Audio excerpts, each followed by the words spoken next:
Good morning, everybody. Get in here and share the show around if you would. Like, subscribe, hit that thumbs up button. Annoy the maggot in your life and your family. Here we go. Everybody's jumping in. Sorry, Facebook people, you're going to have to jump over to YouTube for the time being still.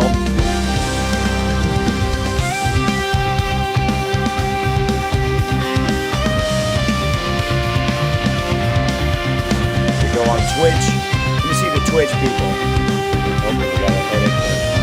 That's funny. Rumble's just got to live with an old title. All right, that's fine with me.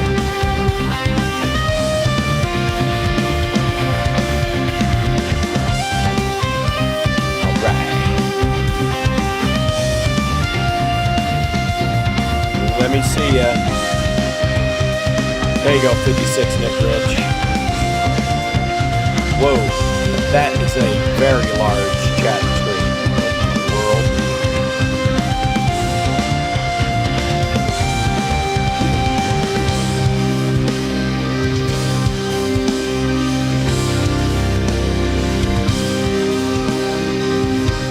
There we go. All right. Here they are. They're gathering. Oh, Facebook is working? Thank you, Wes. Hi, Facebook. It just doesn't say streaming right now. It's being weird. So I'm glad it's up. That's good news.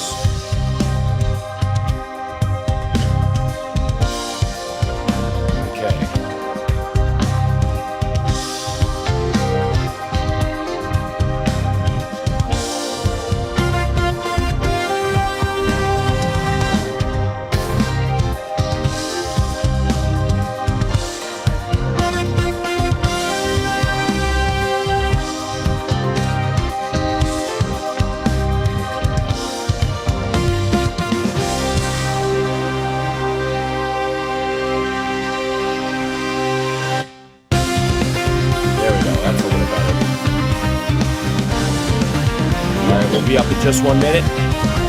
Got the major with us. Very exciting.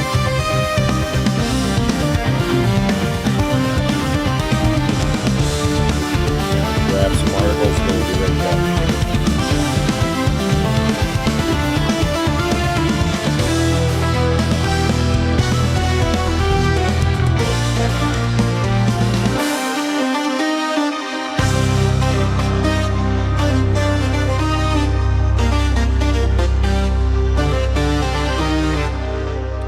All right, let's get started in here and move this in and grab me in 1 second. And hi, everybody. Welcome to the show. It's Housemarks Mornings, Megaworldwide. I made it, and I do still have somewhat of a speaking voice. Lucky us. And thank God I've got the major with us today because he's always got something to say. And so if I need a vocal fry break, he's the perfect man to bring it. I got you. I got you. Thank you, my brother. Rant after rant. I would like to remind everybody, and we'll put the link in the chat ASAP, that you are running for Congress, and we support you 100,000%. And anything we in the Sparkler Army can do. I don't know if we're the Army. We're more like the Legley, but still, we will be there to support you in that. So we love you. How are you doing? Let's start off with that. You know, honestly, it is going phenomenal. I could not have thought that announcing that we're running for Congress in North Carolina's 9th district would be so appreciated. Like I'm traveling all over. People are recognizing me, and a lot of people are like, "Yeah, man, we're get in this." Richard Hudson is my opponent, and he is part of the establishment in Washington, D.C.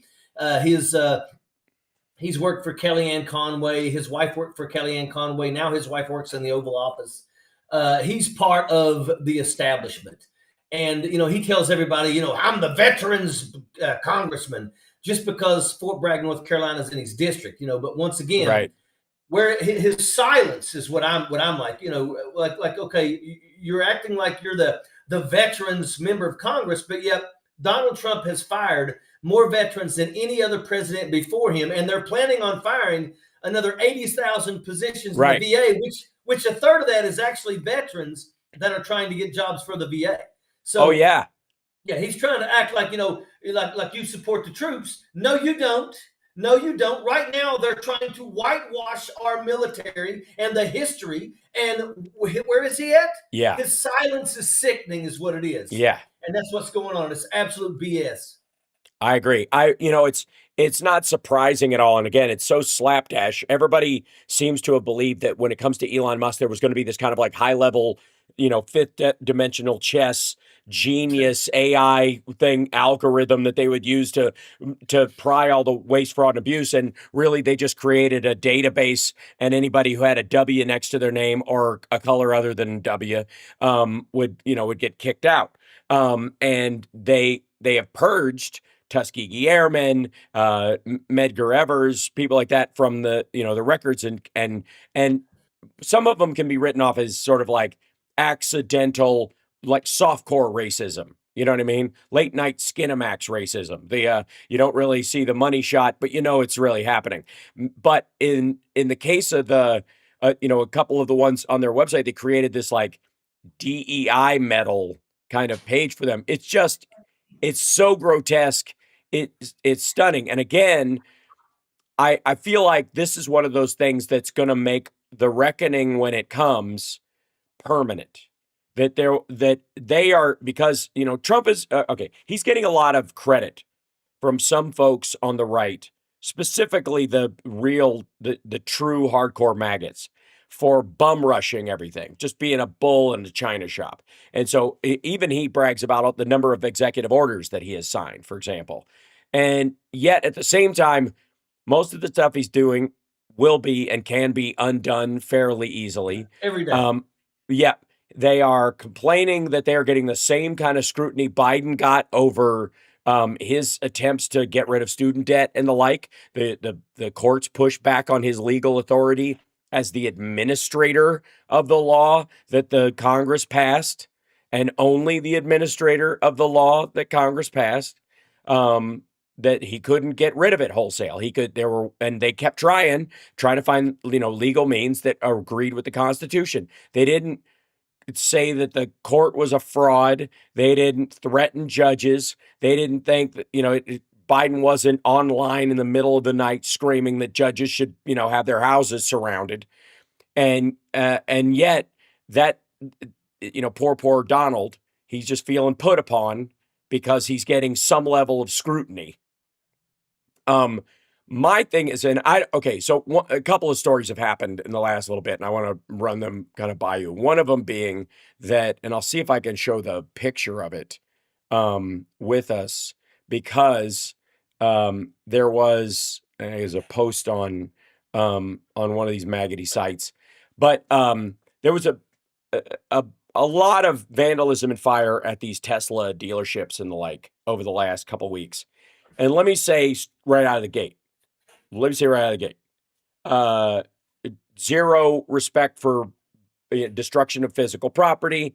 You don't like graffiti, all that kind of stuff. I'm not up for it. I'm not game for that. There are other ways, and in some ways it aids the other side. It gives them victim status, and they can use it to clamp down on things. It gives them the opportunity for false flags. And I never give that inch. Besides it being wrong, it's tactically stupid. That said, there was right one street over from us, a Tesla collision center was attacked, and they set fire. There's cops outside there today. In the middle of the night, my mom, who's visiting, comes to her, there's a fire. And I'm like, okay, we have to have a family meeting. Next time, say there's a fire outside the house, across the street, and down the road. Don't say there's a fire, because that's a whole different, that's in the house. That's where are all the cats. So, and adorable. That said, I filmed out of our window some of these cars cooking off, and it ended up in a Las Vegas Review Journal post about it, the very one that Elon Musk commented on. That was my footage. And so I feel particularly that gives me leeway, an opening to say that Elon Musk is not a genius.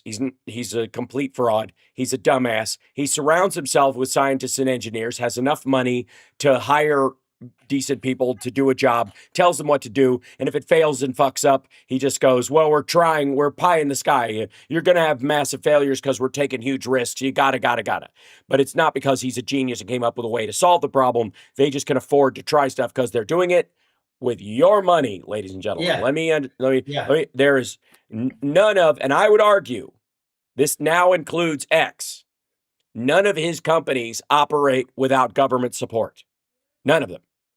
X doesn't, obviously, I would argue, because all the House and Senate have to have accounts on there, for a while, and it became a norm. And so now that normalcy keeps the validity of this site, which would have just cadavered, like Vine or fucking early Snapchat a long time ago, if it wasn't for that fact, if it wasn't for these verified status kind of things, or that, threads under Facebook didn't become a thing, that where you could have official accounts to hear the official word from officials in the government or whatever. And he floats on that still. That's got to end. So what I would say is, it's time for we've been talking our people off there. We've been talking our, people on our side of the aisle, as far as media off there. It's time for the reps to go. I know AOC likes to stir it up over there. I know a bunch of them, but we got to go, because they're helping him keep it afloat. And that's a problem. We are financing Doge. Yeah, I will tell you that, after all of the damage that Elon Musk has done to the Veterans Administration, to everything pretty much that he's touched, I don't lose no sleep over him or a Tesla dealership. I don't care. I like hearing about him crying because he's losing everything, because he doesn't care. And I'll tell you another thing too. I'm seeing all these police officers basically, surrounding Tesla dealerships and Tesla cars. And my first question is who's paying for that? Because he's the richest man on the face of the earth. And if my tax dollars are paying for those police officers to guard his dealerships, I'm going to tell you that if I'm going to pay tax dollars for security, I want all those police officers to be surrounding all these daggone schools. Maybe we should change the name of every high school to Tesla High, and maybe then we can do something to stop all these school shootings. Brilliant. But in terms of Elon Musk, I lose no sleep over that guy. I think that he is a criminal. It's the same thing with Donald Trump, where they always said, well, we're going to take it case by case. Oh, we're not going to just let everybody out from the January 6ers. We're going to do case by case basis. And the moment Donald Trump gets in office, he signs an order and releases everybody. There was no case by case. He didn't care. This is the kind of stuff. These people are lazy. Elon Musk, and this is the best part, is that a lot of people that voted for Donald Trump are getting hurt. You don't get to come in and fire 60,000 people and expect all of them to be liberals. Everybody else, Trump supporters are getting pissed. Yep. There's a lot of middle class Trump supporters that are absolutely turning. They're turning from Donald Trump, and I say, welcome back. Now you can vote with us and get rid of all these people. But that's right. The poorest of the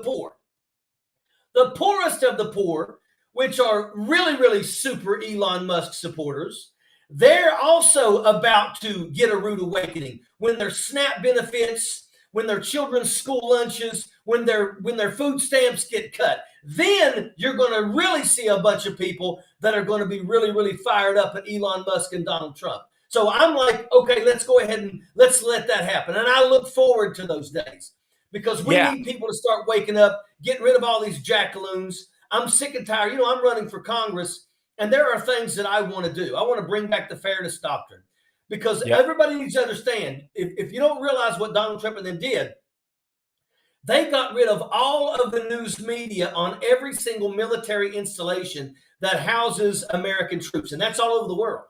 And they replaced that news media with Fox, Newsmax, and OAN. So what they're doing now is they're trying to get our military to start drinking from the fountain of Fox, so that when they say, oh, look, all these liberals down here in this area, we need to go crush them. And that's what Donald Trump will try to do, is use military against our own people. And I mean, this is the stuff that's going on, and they need to be stopped. Yeah. Okay. So I've been bringing this up And I feel like I was like alone in a couple of my talking points for quite some time. But I am very happy on one instance to see the Doge is a heist meme hashtag growing in popularity and starting to show up in some of these articles about this, where they're recognizing that these guys are using the illusion that they're going to help make the government more efficient to just get access to information that is, the new gold in an information age. Buying and selling the private information of people or having control of private information of people is incredibly valuable. And that's all this is about. This is about him just getting that information, just that data. Even to train his own AI, it has that much value. Access that he could use for grok that other people don't have. And there are no limits on it right now. No one in the White House is going to stop him. And by the time the Congress can act, it's over. So there all these fucking Alex Jones types and all this stuff who are clamoring about, oh my God, the government's putting a chip in people's brains. And then they're all happy with Elon Musk, the chip in people's brains guy, whispering in Trump's, empty fucking head.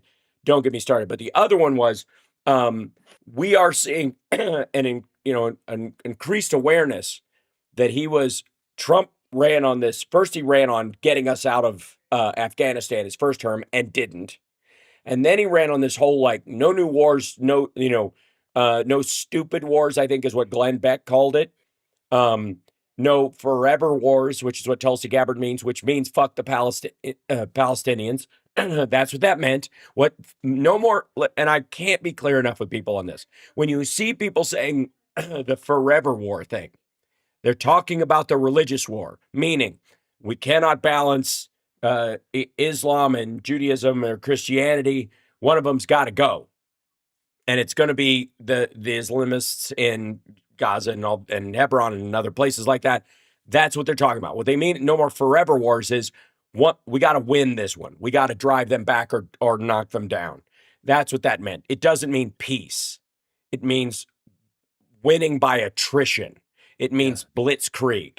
And the example of like Trump's, bombing the Houthis and bombing in Somalia and other places like this. And then still there's this weird veneer of like, he's going to be a peacetime president and it's really about economic prosperity and bullshit. I mean, over like the last couple of weeks, I'm starting to see the awareness grow on the right that lie is dying fast and that they're going to have a real hard time explaining that this isn't going to stop.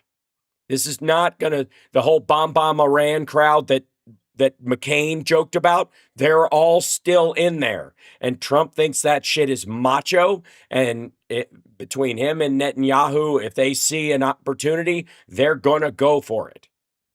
And that's not going to just, okay, well, that was a 6-day war or another, Gulf War I or any of that shit. It's going to roll into a bunch of other stuff. And that's this. And the other thing is declaring cartels, the terrorist organizations, gives him a predicate under the war on terror to bomb Mexico. That's why they're using the language. They're not doing it in a stupid way. He might be, but the people around him that are feeding him this are giving him a legal precedent by which he can bomb parts of Mexico without requesting.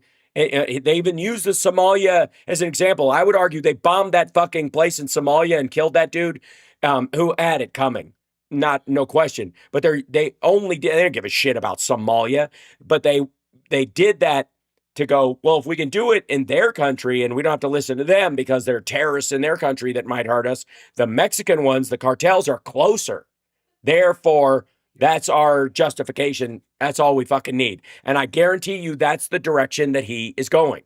And the collateral damage that comes from that is going to be absolutely atrocious. Yeah. And, once again, Donald Trump thinks that he can do what he wants when he wants. And you know what? We don't need more wars. And I'll tell you right now, the wars that we fight today are not winnable wars. I mean, once again, it's attrition. And it's like, in Iraq, if like you look at Desert Storm was force on force. It was Iraqi military against our military and, of course, our allies. and it lasted 100 hours because we schwacked their army. There is Right. no army on the face of the earth that can go toe to toe with the United States of America. No army. But when you get into a fight and the army that you're fighting completely loses their uniforms and then basically camouflages themselves back into the communities where they're from, then there's no way you're going to win this. And every time you do something that causes more collateral damage, yeah, you bomb a car and kill the occupants in the car, but there's also a lemonade stand right next to it that had six children that also got killed. It doesn't end. You go into Mexico and you start bombing cartels. Cartels aren't stupid. I mean, I'm not for cartels, but make no mistake about it, they'll put their stuff right in the middle of daggone downtown in their areas, and they'll turn this into a war where America will get hatred from all over because, you got two bad guys, but you killed 20 good people. Right. And in the case of the cartels, you're talking about like, Hamas or Islamic State in Gaza or any of those groups, or even the PA in West Bank. Those people can shed their uniforms, claim to be civilians, go back and forth. That's what makes it murky and awful. It allows them to use human shields. It's a terrible situation to be in. And there may be situations where you find yourself in that where it's awful, but you have to be there because the option of you not being there to help is worse. Those kind of things. That is not the case in terms of open, like using Moabs on fucking Mexico. And again, the cartels, other than I suppose tattoos, have no uniform whatsoever. And so the idea of that's why we have law enforcement. That's why we have a separation of those kind of forces. So you recognize that when there's a criminal, oftentimes they are in a neighborhood. They are embedded in crime is a cancer inside a living body. You could argue that war is like, there's an other and they are separated by a line, and therefore you're volleying shots back and forth and you're not firing on your own territory. But there's a reason why the founding fathers said the FBI is inside the country, the CIA is outside. You can't use the army to police inside, because there's a difference between an enemy, a foreign enemy attacking the country, and the social and economic problems you have within that come from criminality. And they have to be treated differently, because if you don't do that, then you have cops roaming through the streets with machine guns, just kind of opening fire because the neighborhood is bad. And that's, I got to say, in their dream of dreams, in this back of their head, kind of like, I feel like Trump wants to be the head of OCP and fucking RoboCop, and doesn't understand that they were the bad guys. Right? I think that Donald Trump doesn't take the time to learn about anything. He just says what comes to the top of his mind. And I'm going to tell you, 2004, 2005 in Iraq, man, we didn't know who the enemy was. I mean, we were out there every day, going all over the country, outside the wire. And, every single person that you come into contact with, you had no idea. I mean, it was tough. And that's what happens when we go and the war ends up becoming, a bunch of people that are defending their own land because they're pissed off. And once again, by randomly bombing places, you're not going to create friends for the United States of America. I would argue that when you get in a situation like that, you have to be more cautious of what you're doing than when you are in an open war and there's very distinct lines. In the case of Vietnam, for example, one of the aspects of the fact that they didn't have uniformed opposition, or they had mixes of people that were, dressed in civilian clothes fighting it, and there was guerrilla warfare mixed in with that, was that it also opened an opportunity that I would argue that the Chinese at that time, and which is what this was all based on, was the Chinese trying to take over Vietnam and Cambodia and just basically usurping all that area, calling it a push of communism, but really it was the Chinese national CCP kind of pushing its way down there. That during that time, they realized, well, we're not going to win this while they're there, so we could just keep them there and bleed them dry. And that there was an element of, in the Middle East, I would argue that the Iranian Revolutionary Guard, their goal through feeding ISIS and Al Qaeda and some other groups or whatever, and this kind of asymmetrical warfare with Russia's help. And I think that's the thing that needs to become more of the story. And maybe we get away from talking about Trump's connection to Russia as a fucking finger puppet and point to the fact that Russia is everywhere there is awful in the world on a massive fucking scale. And again, we were talking about Somalia a second ago. I mean, the Wagner group literally cutting the babies out of pregnant women's bellies and, leaving them to bleed out and then making sure the blame fell on another group and then, backing out. Like, it's well documented. Tons of it all the time. They're everywhere. They're around Sudan doing the same shit right now. And the arms that got to Gaza went through a Russian base. They came from Iran, landed in the Russian base in Syria. Arguably, I think the one that Trump gave them when he handed over 2 of our bases in Syria and just left, gave those to Russia. Those were the transit points for arms. This shit doesn't happen. There's no October 7th and that kind of stuff necessarily, or at least not now or when it happened, if the Russians aren't able to facilitate Iran getting this shit through there. So Russia can keep us, and I would argue this is what they were doing in Afghanistan to some degree as well, and through Trump, like talking him into releasing the 5,000 Taliban fighters before we fucking left. I don't want to hear shit about we should have took the military out last, which we did. Last person to leave was a soldier, and he walked in with his back to the fucking country because he wasn't afraid. They didn't leave under fire, like just silly. But he released the 5,000 fighters, the Taliban fighters, before we got our civilians out. Like, get the fuck out of here. But I think this leads an opportunity for us to get bled out in these places. We get in there, we try to do some good, or we're drawn in because of a sense of revenge in Iraq or something like that. These dissolute concepts of, the war on terror that came after 9/11. And Russia plays on that. China plays on that. Like, oh, this is a great way to bleed them out. Trump was running on this idea like, we're going to get out of this. And a lot of people were, I think, on our side of the aisle, or maybe even independents, sort of sided with him, like he's going to be the no war candidate. Those are the people who voted for Obama and then voted for Trump, that kind of idea, under this Hillary's a warmonger horse shit. And the same asshole saying Genocide Joe believed that Trump was going to be better for fucking Gaza. I don't get it. But that's like, that lie is getting harder and harder to maintain. That's that. And I think they're all going to come to roost at the same time. Well, it's ugly. There's a lot of bad things going on right now in the world.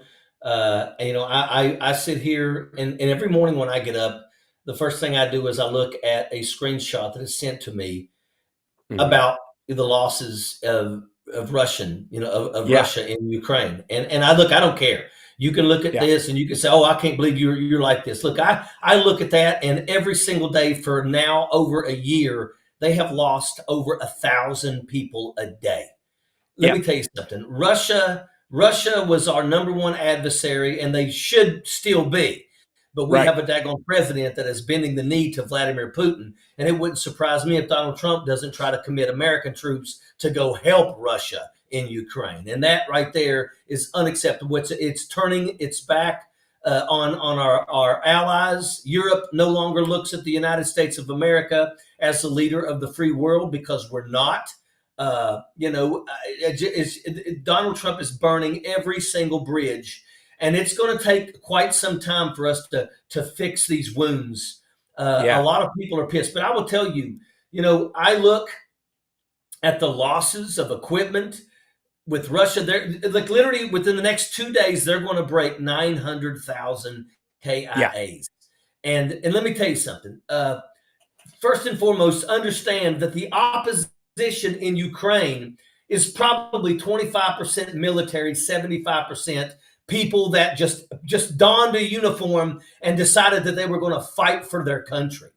And let me tell you something. They are kicking the dog crap out of Russia. Now, make no mistake, we don't really know the official losses of Ukraine, and we won't know that until this is over with. But I'm going to tell you right now, Russia had better tread lightly, because if you cannot hold your own with a bunch of citizen soldiers that just borrowed their uncle's rifle and went to fight, the last thing you want to do is cross into Poland. You better be careful. You better be careful. If you move into Moldova, which we know initially was their number one plan, was to take Ukraine within a week and then immediately go into Moldova, which lets us know that Vladimir Putin's plan means he wants to take back Bulgaria, he wants the Baltics, he wants Poland, he wants half of Germany. That's what he wants. He'll never get any of Germany. But I'm going to tell you right now, if they can barely, they're going to hold their head up while fighting a bunch of citizen soldiers, you don't want the United Kingdom. You do not want the United Kingdom to put boots on the ground. You do not want Germany. You don't want France. You do not want Poland, because these are countries that are well equipped and they know how to fight combined arms. And the reason why we know that is because they fought with us for years. They know how to handle business. Don't mess with them UK folks. I'm going to tell you right now, they will scuff you up. Well, and having been involved in Iraq and Afghanistan with us, or in that period of time, their military has had a sort of tactical experience in the last few decades with modern warfare. The Russians haven't done any of that shit. Putin's never attacked a country with more than 4 million people in it until Ukraine. They always, it was always these salami slice kind of bullshit night raids where he would take a piece of Chechnya, he would take a piece of Georgia, but none of it was like the kind of stuff he was trying with Ukraine this time. And whatever the death toll is, and I think you're right, that we won't know the full extent of it until well after this is all over. We do know one thing, that the Ukrainian death toll has been going precipitously down as the Ukrainian death or the Russian death toll has gone up, because the drone usage by the Ukrainians has gotten so well refined that somewhere in the order of like 60% of Russian fatalities are direct drone strikes, not, big Reaper drones, but these little grenade drones flying in there. And the Ukrainians are on the cutting edge of this. Like, look, if you want to attack, you're going to sacrifice your life to do it, because you got to take our land and stand here. But we don't have to die driving you out. There's an element of like, if somebody breaks into your house with a hammer and you have a gun, you don't have to go, oh shit, put down your gun and pick up a hammer because they brought a hammer into your house and this is going to be a face-to-face fight. Because they're the ones that broke in. They broke into your house. And in the case of Ukraine, that realization has finally come around, and you can see that they are prioritizing, as much technological warfare as they can possibly do, which is, I would argue, true defensive warfare. Offensive warfare is going to take intrusion. No matter what you do, you can send robots and fucking drones in the future in to take a country. But if you're going to live there, eventually they're going to have to come out and your people are going to have to come in. An invading force will always be forever going forward, at a disadvantage to a defending force, the more technologically advanced a fighting force gets. It's just how it's going to be. Yeah, absolutely. Absolutely. And let me tell you something, I would say that Ukraine is the leader in terms of drone, warfare, because of what they've had to do. They've had to understand. There's a number. You take the amount of KIAs times that by 3, and that'll give you the wounded in action. So if they've lost 900,000, there's 2.7 million people that have been wounded. And I will tell you that, what we see, and look, I think this is the facts. You show me a dictatorship and how that dictatorship operates. Can y'all still hear me? Break this down. Sorry, yeah, you can see it. Sorry, I tried to fly this in, but there we go. Okay, thanks. Sorry. Go ahead. Okay, so I'm like, I see half my face. Okay, there you go. I got it. Yeah. but understand that Russia is getting their asses handed to them. And the reason for that is because dictatorships are different. Dictatorships, the way that Russia does it is Russia gives the general officers a budget. Here you go. Here's $100 million. You have, an entire division. This is what you do.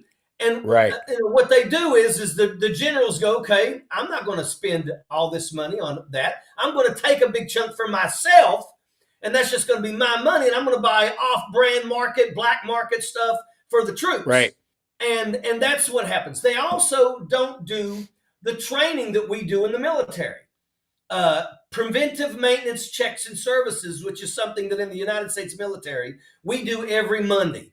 And what that means is every piece of equipment that we own has to get serviced. It needs to be looked at. Everything. You got a soldier that goes through, and you got a dash 10 manual, and it starts with walking around the vehicle, look at the tires, and you write down anything that is wrong. And when you're done with your inspection, you send that to the mechanics, and then they'll send somebody down, a sergeant, and he will verify the issues, and then they will schedule when you take that vehicle in and get everything fixed.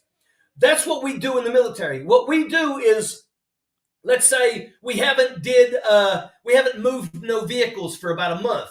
Literally every single month, what we used to do when I was in was at least once a month, we would have a rodeo. What that meant is all the vehicles in the battalion in the motor pool would get started up, and then we would just go on a drive for about 20 or 30 miles and then drive back and park everything back in the motor pool. You do that because if you let your vehicles just sit and don't mess with them, then things like you get dry rot on the tires, which is exactly what happened to Russia in the beginning of this war.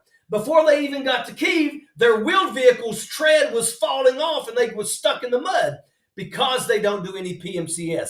So these are not people that actually can really wage war. We will smoke anybody on the face of the earth. We never lost a fight. We never lost a fight in Iraq. We never lost a fight in Afghanistan.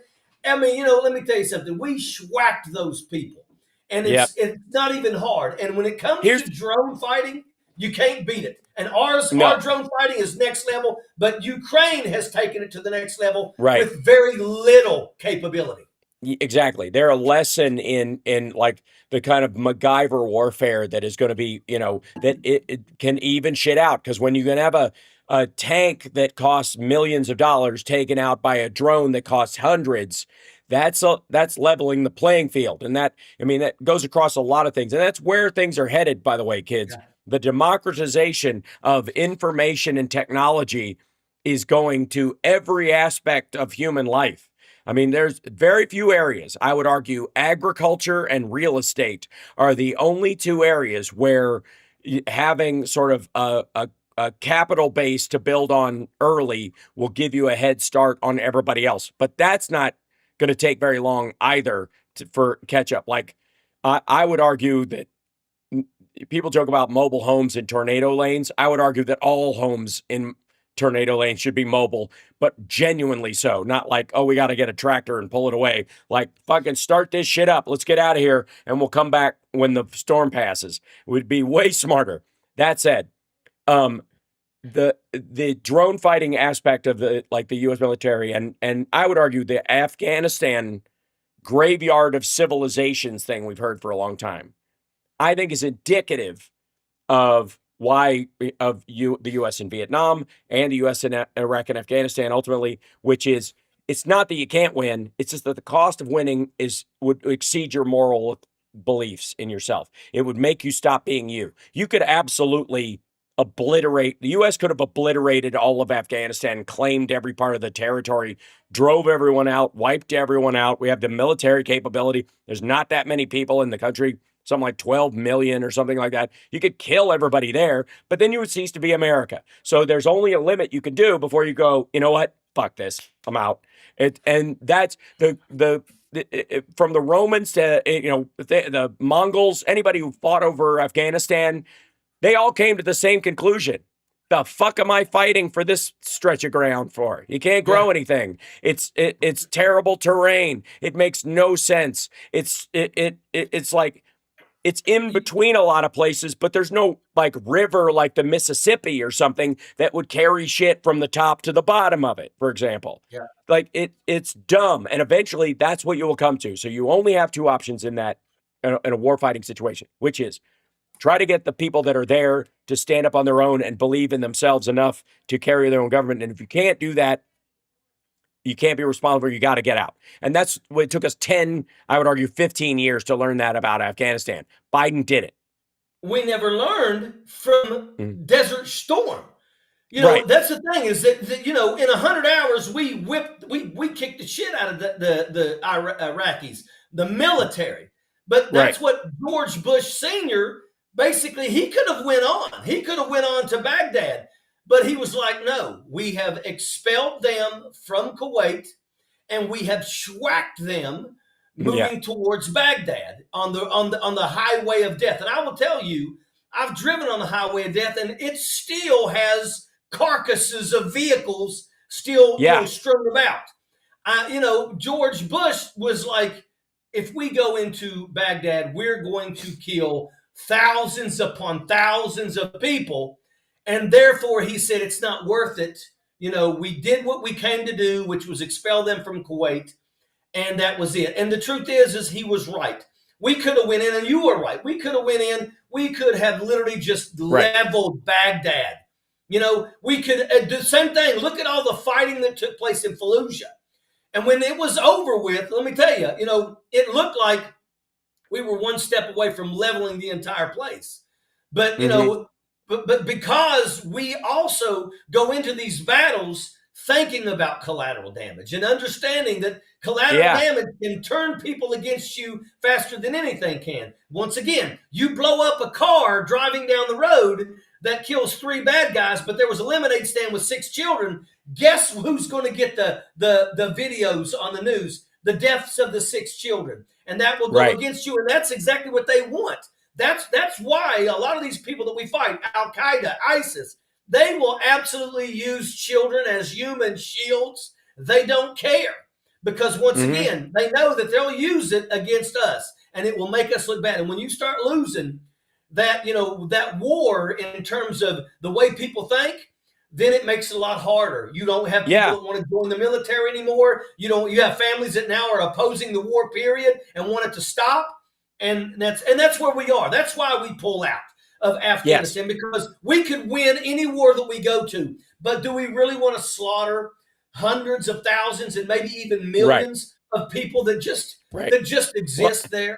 And that is the distinct difference that does exist between the imperialist powers of Russia and, I would argue, the more subversive soft power version of the CCP's imperialist stuff, because they do a lot of stuff under the table. It's more like, again, debt traps and other stuff. They do absolutely have military level stuff, but most of it's like snatching their own citizens off the streets in other countries illegally and those kind of things. But Russia itself has fighting forces all over the place, stirring up trouble and benefiting from death. And in any circumstance where they see a territory they want, anybody who's on it is fair game. Men, women, children. It's why they sent rape squads into Bucha.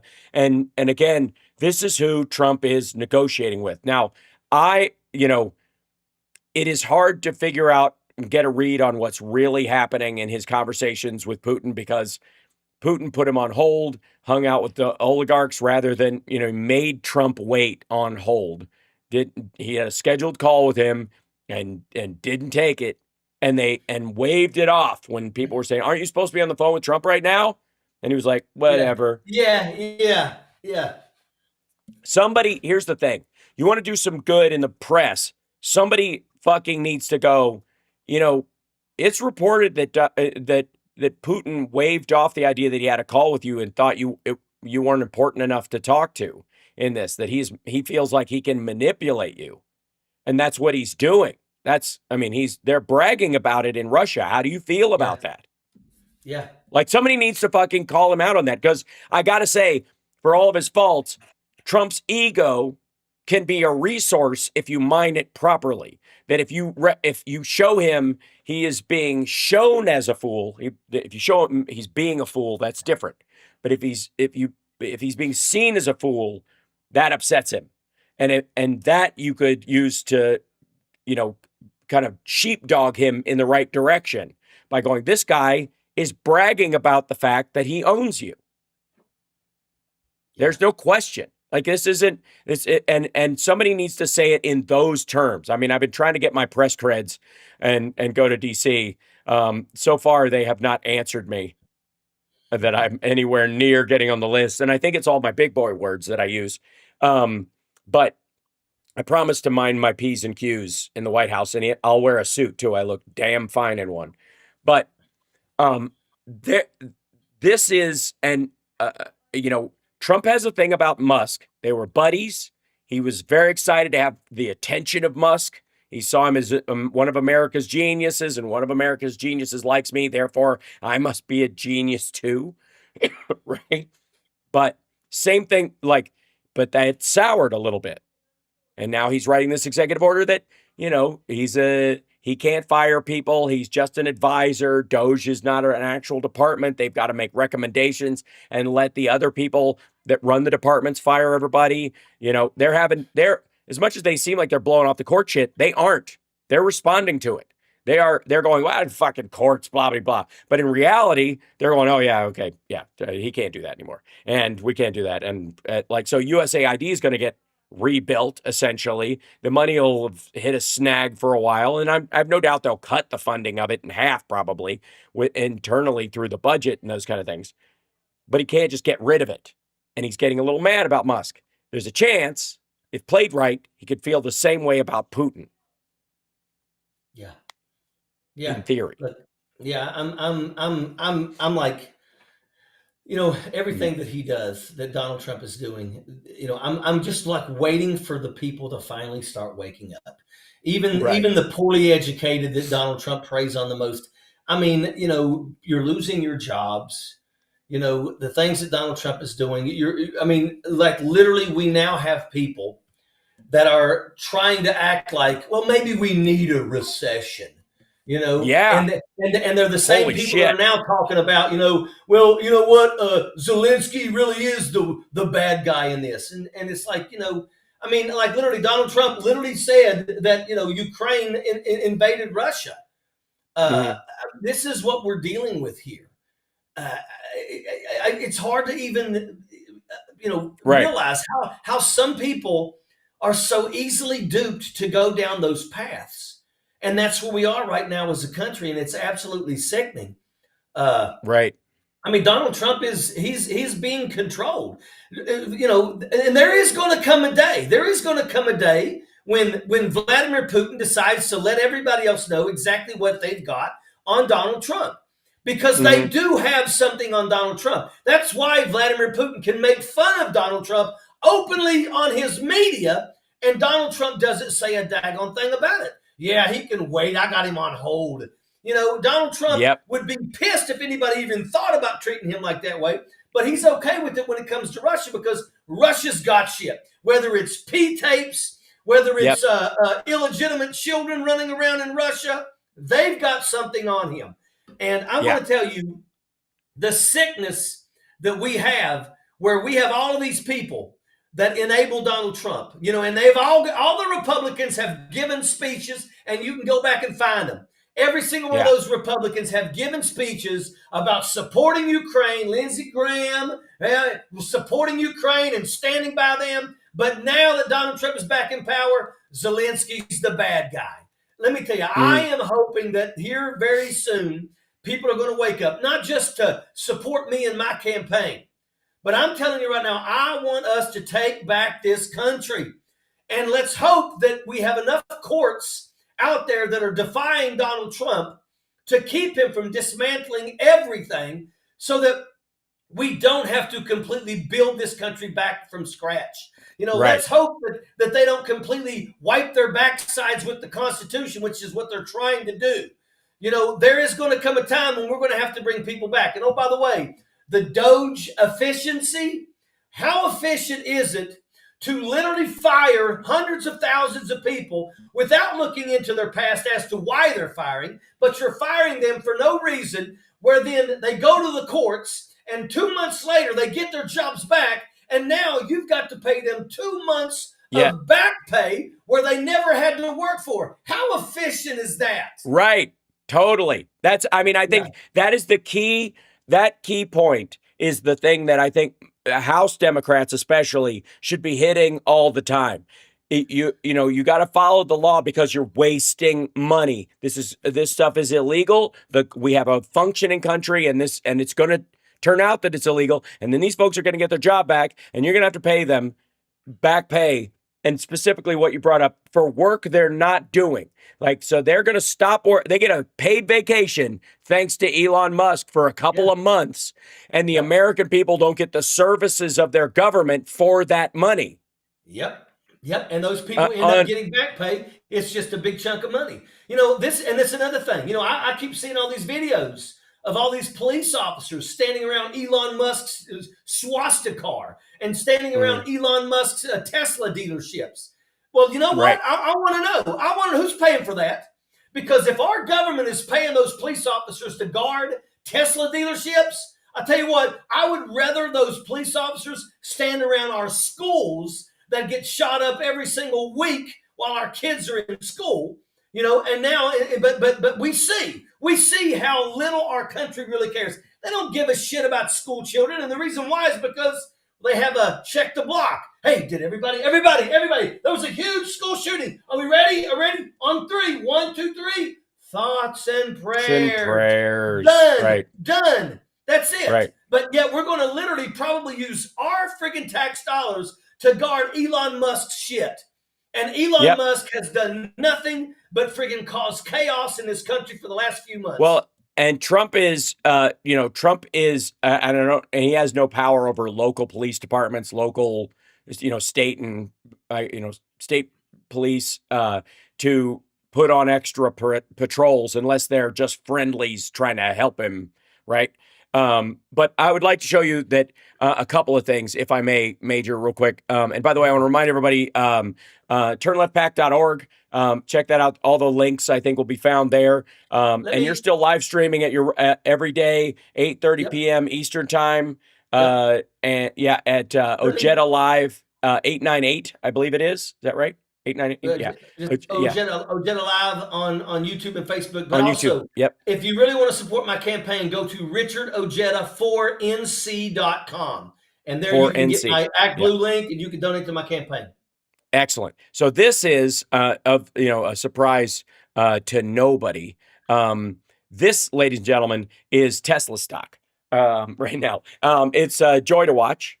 My favorite part is the day trader guys who are bleeding it as it goes down, because they know there's enough Tesla dopes out there that they can buy in some, and as soon as the buy starts, these guys are like, we've hit bottom, now's the time to go, and then they buy a bunch of it, and then these guys sucker them out again. You can see this little cadaver right here, this little pot, I don't know if you can see it, like that, the big dip in the center of it before it came to the end.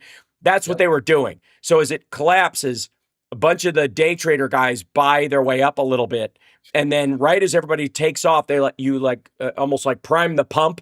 And once it starts running again, then you sell. And the price goes, and then they do this like crazy. And this is how you ride a stock to its fucking death. And that it goes, and it's like mining hope from morons. That's what's happening. Yeah.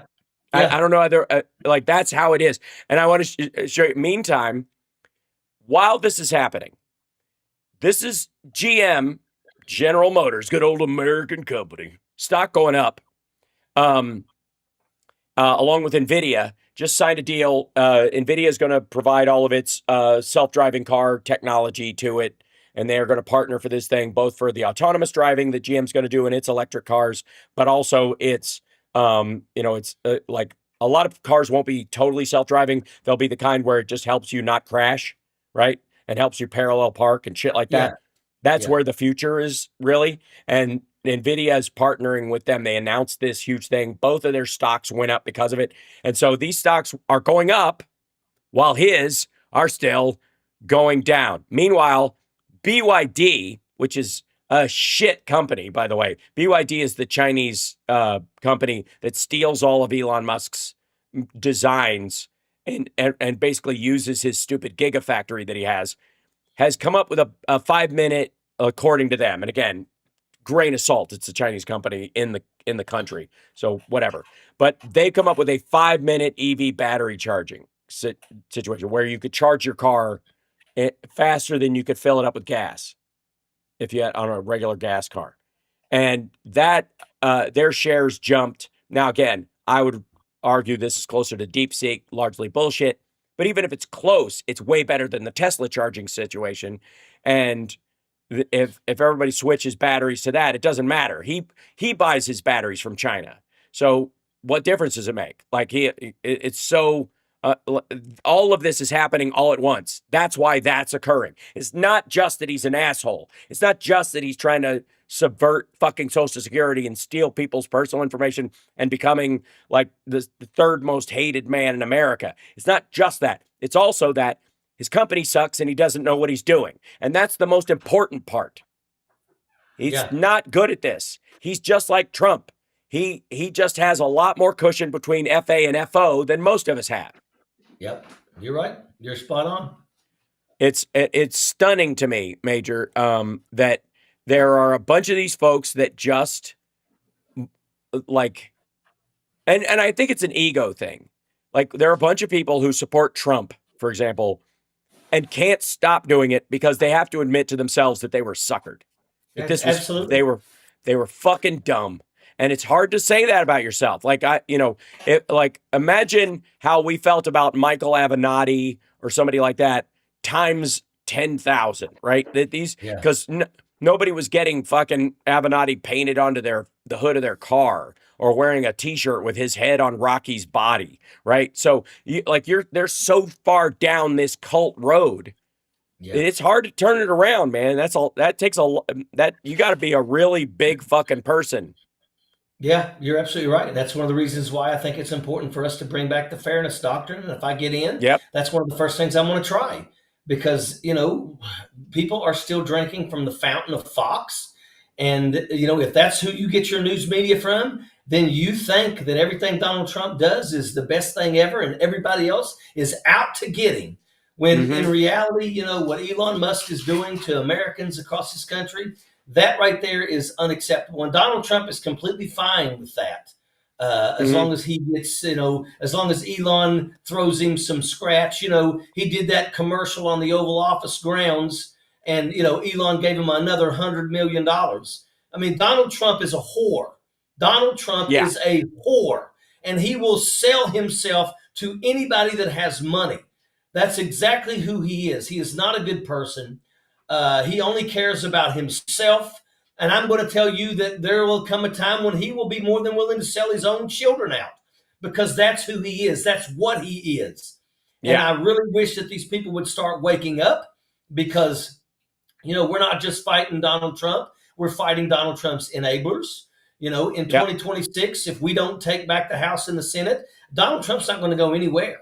And that it's important that everybody gets pissed off, fired up, and starts, waking people up. And every single Republican that wakes up, I got a phone call from a person, and when I answered the phone, I blocked them because I got sick and tired of watching them post Trump stuff, and I didn't want to see it because we were friends. And months went by, and then all of a sudden I was going to an event, a political event, not even a week and a half ago, and my phone rang, and I answered it, and all it said was, "You're right. He's an idiot." You know what? Yeah. Guess what? I didn't gloat. I didn't go, "Told you so." What I said was, "Welcome back. Welcome back to sanity. Yeah. Welcome back. Now that you see it, make sure you're out there willing to tell others and show them the reason why you decided that he was a dump."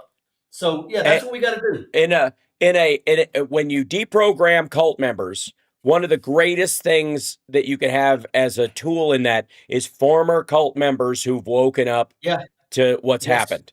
That in and of itself is because you and I never fell for it. So there's an element of we can be seen as the enemy to a lot of these. I mean, they still think Trump derangement syndrome is a thing. And I'm like, no one needs a syndrome to hate a guy who was friends with Jeffrey Epstein for 25 fucking years. I don't need it. I don't need any other. The dude talked about fucking his daughter. I don't need another reason. I don't need, I don't give a shit how much you wanted a tax break. Other Republicans could have given you a tax break and they didn't fly on Epstein's plane at least 9 times. So kiss my ass. That is so gross. And I don't I don't need another reason to hate his guts. He's an adjudicated rapist because he's an unrepentant sexual assaulter, a misogynist of the highest order. I don't need another reason to hate the fucking guy. And if Yeah. you like him in spite of those things, you got to prove to me that fucking Kasich wouldn't have done a similar job with a lot of these things. And he absolutely would have. He just wouldn't have done the dumb trade stuff. And he probably would have signed the border bill and a bipartisan border bill for the first time. Like he would have, like a new Reagan is what the right is really looking for behind the scenes. They really are. They're looking for some sort of bridge candidate because this is all about burning fucking bridges at this point. This is Trump's thing. And I know I only got you for another couple minutes, but I want to remind everybody, Ojeda for NC, sorry. Richard Ojeda for NC.com. We'll take you to the Act Blue, your links about it, your site, and your Act Blue link so they can donate to the campaign, help out. You are running against a Republican. This is a Republican held seat currently. And the Republican I'm running against is the one who told all the other Republicans no more town halls. So let that sink in. Yeah. They know that they can't stand in front of the people because they know that they've got nothing. And right. I don't think Richard Ojeda is afraid of doing a town hall at any time in any circumstance in front of any group of constituents ever. Like I think that's beyond charm and good looks. I think the one thing that you and I share the most is the fact that we look forward to like pushback and response and testing of our ideas and stating fully what you're for instead of just kind of tap dancing around it, trying to protect yourself, right? And standing there in front of the people is so crucial at this point. And the fact that the guy you're running against, is the ringleader of let's close the ring down. Is stunning. Yep. So, Major, appreciate you being on, brother. Thank you so much. We love you. Keep fighting the good fight. Again, he's got a show every day, 8:30 Eastern time. Still a half hour. Half hour. Yeah. Yep. Check it out every day. Subscribe on his channel. And then, of course, if you can and you have the means and the wherewithal, please give to the campaign because you're beyond one of the good ones. You're an ace, my friend. And I look forward to supporting your campaign in person. I'll fucking lick envelopes and knock doors. I don't care in that order. So whatever you need, my brother. Well, I appreciate it. All right. I appreciate it. Yep. I appreciate everybody in the audience. Thank y'all very much. It's a fight. We got to fight it. But we're going to win it. So everyone, absolutely. Thanks, all right. Everyone. Thank you so much, brother. And we'll see you real soon. All right. Be well. We'll let him go. There we go. And then I'll bring in Phil. By the way, don't forget to hit that like. If you like the sultry Lauren Bacall nature of my voice, give a thumbs up. If you could. Phil's waiting in the background. Let me throw him in here. I can speak. Give me a second. There he is. And I'm going to bring him in right now. There he is, our dear friend, Philip Ittner, in Kyiv. How are you, sir? Make sure I can hear you. Why do I not hear you? I don't hear you. He's in the green. Oh, I know why. Because I publish you here. Back to live mode. Is that how it does it? And then, let's see. It's such a strange thing. Hold on. Oh, I know why. Hold on one second. Oh, now I can hear you. You're good. Okay. Yep, there was just a delay in the audio or something coming through. I think we're good. So, hi. Oh, yeah. Was that me? All right.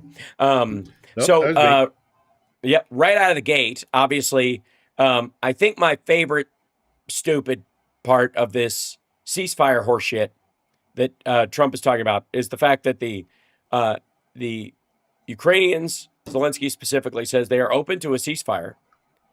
Trump declares that he's gotten a ceasefire from one side, which you can't actually have. That's not a thing.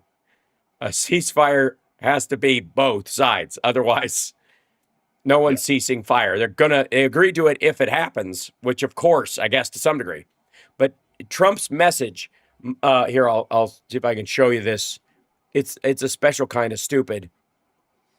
And I oh wait, hold on. Let me put in Phil. There we go. Is my phone conversation today with President Putin of Russia. Just so you know, I think he was talking about President Putin of Swanson frozen dinners. Was a very good and productive one. Very good. This is a man who speaks in total hyperbole. Very good.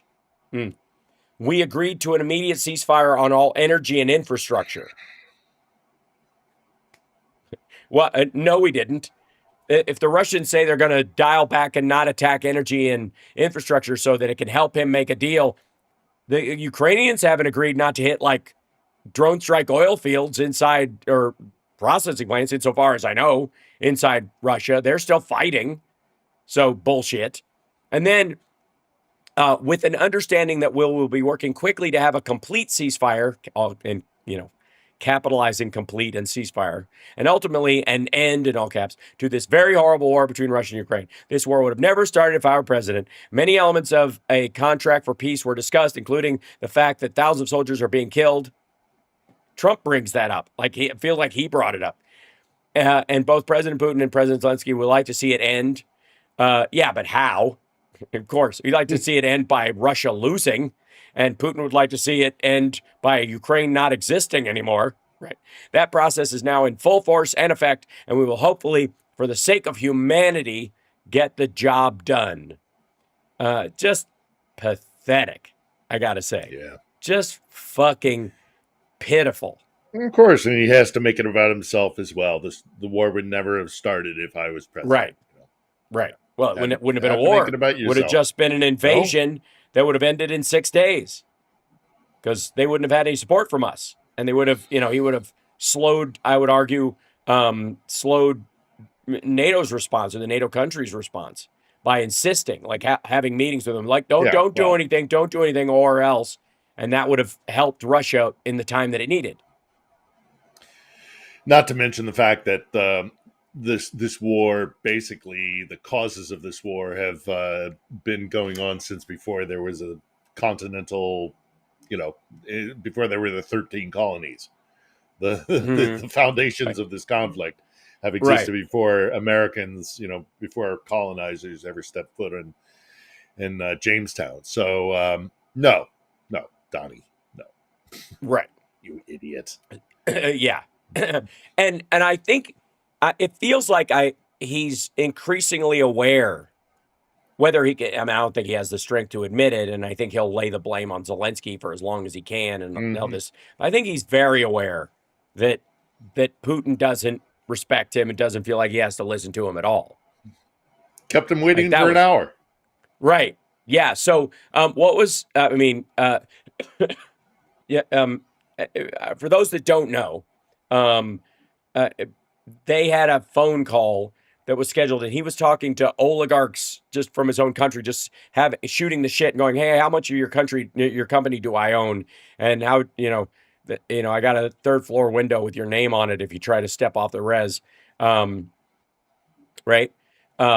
And somebody literally went, aren't you supposed to be on the phone? A reporter. Aren't you supposed to be on the phone with Trump right now? Aren't you scheduled to be on a phone call? Because they were reporting that Trump was in the Oval Office, sitting by the phone to make his call, and they had this planned and all this stuff. Yeah, right. Yeah, pants around his ankles, Jergens on the desk, right? Right. Yeah, right. He called literally me. He called. He's gonna call me. He's gonna. Yeah, Mom. Nobody. Yeah, we're both of us old enough to remember. Like, nobody get on the phone. Nobody get on the phone. Yeah, he might call any minute now. Yeah. Pathetic. Or the movie Staying Alive. Get away from the phone. Get away from the phone. Turn down the radio. Yeah. Hello. Right. Yeah. You own the payphone. Right. Pathetic. You pathetic little man. So, the President of the United States sitting by the phone. Will he call? When's he gonna call? Yeah. Check the switchboard, Gladys. Are you sure? Right. Are you sure he hasn't called yet? Yeah, right. Right. Diet Coke. But Vlad, he said he'd call at this hour. He said he was going to call. Yeah. Jeez. And I have to say, like, of the United States. We are watching myth after myth after myth dry up around Trump. The tariff stuff is starting to get people starting to realize Maria Bartiromo gets shit talked by Besant when she goes, when are these supposed to, how we know these going to work? Because they don't seem to be, how do we manage the chaos? And we don't know whether, and we're going to, is there going to be a recession? And he goes, I don't know. Nobody knows what's going to happen. I don't even know if the host I'm talking to is going to have a show a year from now. So how would I know if there's going to be a recession? Like, fuck you, dude. She's on your side. She helped get you over the line. And then Laura Ingraham, and I'll be covering this later on today in my afternoon show. Laura Ingraham apparently is catching shit because, she was trying to figure out what the fuck he's talking about. I mean, you can't be in the room and literally, I think one of the things is like at the end of this, I don't know if it's going to be Hannity that gets the Oscar, but one of these people, even Greg Kelly in his interview with Trump was like, I don't think that's how that works, but okay. Like all of them have that moment where they just like their face fucking crinks up like a dog hearing the car door shut up, and ball like, but now they're starting to go there. Now they're starting to talk about it. Yeah. The other question too is 25th Amendment, please. Oh dear God.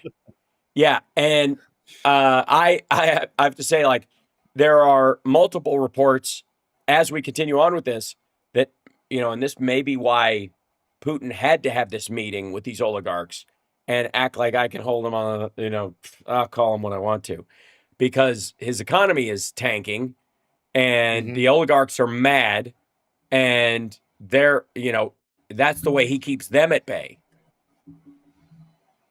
Yeah. That's, you know what I mean? I mean, so he keeps him waiting for an hour, which look, you don't, in diplomatic circles, there is no clear fuck you than playing that kind of game. Right. I mean, we remember when Erdogan, when Putin was made him wait in trouble. Erdogan flexed his muscles by making him wait. This is a common thing that's done, but to do it to the president of the United States, I mean, the free leader of the free world, right, is pretty astounding. So not only does he make him wait for an hour to take the phone call, but he's on the phone with Putin for an hour and a half.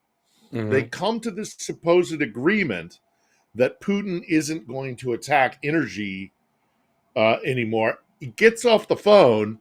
And within 20 minutes, we've got a massive airstrike all throughout the country. I mean, we got hit pretty hard here last night. Yeah. We had anti-aircraft fire going up into the sky, and Sumy got hit really hard. And I think Dnipro got hit pretty hard. Kharkiv. You couldn't design a better way of saying, go fuck yourself.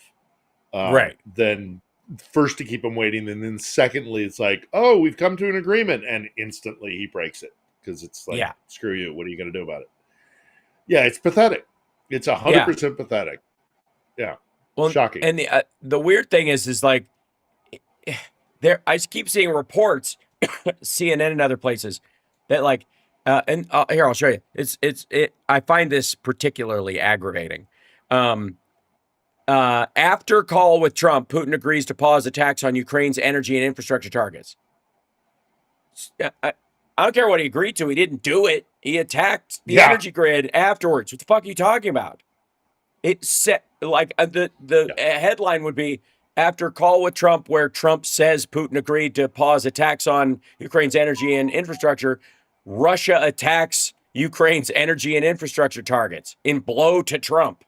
In defiance of, in stark reversal during Trump phone call or whatever. Good Lord. It's Yep. like it, and they don't. And it's funny, but like, my question is, and no one can know because I don't know how attached Trump is to reality right now. But I don't know if there's a line. I don't know if there's like where Trump just goes, "Oh wait, oh fuck, oh here they're gonna come for me. I'm better off." Like, like somebody comes to him with a CI plan to decapitate, the Russian government, snipe Putin or something. Because again, we have a plan for everything. I'm not recommending it. This is not what I'm saying should happen, but there's a plan for everything. Somebody comes to him and he finally goes, "This is my only chance to get out from under this guy, and he's not treating me with the respect I deserve." Yeah. And Putin's going to be, I think Putin's going to be more bold-faced, and reckless and kind of aggressive to a point where Trump will not be able to, just ignore it. Right. Because he doesn't, Trump, I'm sorry, Putin, Putin can't stop the war in some ways because he's got all these guys mobilized. And his economy is on a war footing. So if he suddenly just puts shifts down, right now his economy is they're in second, and he's going to instantly pull the handbrake sort of thing. Right. It's going to screw everything up, so he can't abruptly stop. So he's caught between a rock and a hard place, and that's in regards to his economy, much less the idea of what's he going to do with 1.2 million men who've been called up, who are making pretty decent money, but who have also been used as cannon fodder for the last 3 years. What are they going to do when they suddenly go back to their little villages where there's no work because everybody's making artillery shells? Fuck that. That's the easy part. The hard part is, what about all the like rapists and murderers and swindlers? And that too. Like serial criminals of all sorts that he guys set with loose. Serious, PTSD mixed that have in, been, trained in or have God, learned by experience combat techniques. It's a nightmare. Imagine the movie First Blood, where the Rambo character is a blazing alcoholic with no morals at all. Yeah, and anger management he's horny. Like that's Jesus fucking Christ. There is no upside for bringing those guys home. And then what's he going to do with all the people who left? Like the useful young men that didn't want to be pushed into the war, who fled, who went to all these other countries. The Europeans aren't going to force them to go back necessarily. They're going to vet them a bunch to make sure that they're really meaningful members of their communities, I would guess. But what's he going to do? Welcome them back? Like, come on what's back. He got to show for it? Right. What's he got to show? What's he got to show for it? He's taken a stretch of ground that's like not really all that important. It's inconsequential because that stretch of land that he wanted so desperately to support Sevastopol, which is the Black Sea Fleet base in Crimea, is no longer viable because the Ukrainians are going to hold on to Odessa, and they can always send more sea drones or whatever else they've got. So he can't safely park his Black Sea Fleet there. So what has this been for? What has all of this been for? Nothing. He gained nothing. Right. And it's once the flag waving is done and let's all circle the wagons because we're in an existential war, because the Ukrainians are imperial, our most important colony is at risk. So let's nobody complain, nobody do anything. Let's just all be patriotic. Or also, by the way, if you do speak up, the other consequence is we're going to chuck you in jail. Right. What happens if the war stops and that patriotism or that even that fear is eroded because more and more people are going to be like, why did we just do that? Yeah. What did we gain? And we gained nothing. They gained what did they get? They got a couple more villages in Donetsk, in Donbass. They got shots of, and they're all flattened. So this was the air raid siren like almost immediately after the phone call. Yeah, after the phone call when he says we're not attacking the electrical grid or whatever. This is how deep into the country in Ukraine that the attacks came. I mean, there's Kyiv right in the middle. That's where Phil is. So the idea that I have a feeling like one of the PowerPoints, I guess, that Trump or that Putin has over Trump right now is that Trump needs Putin more than Putin needs Trump. Putin is kind of fucked no matter what. Like he's in a corner. And so he can afford to be nuts or terrible or whatever. But Trump can't. He promised, by the way, we're well past 24 hours. He promised he was making a phone call the night of the election once he won and it'd be over. It's been well past that. And then it was like, well, when the day he's sworn in, day one, well past that. And now he's doing this. Well, it's good.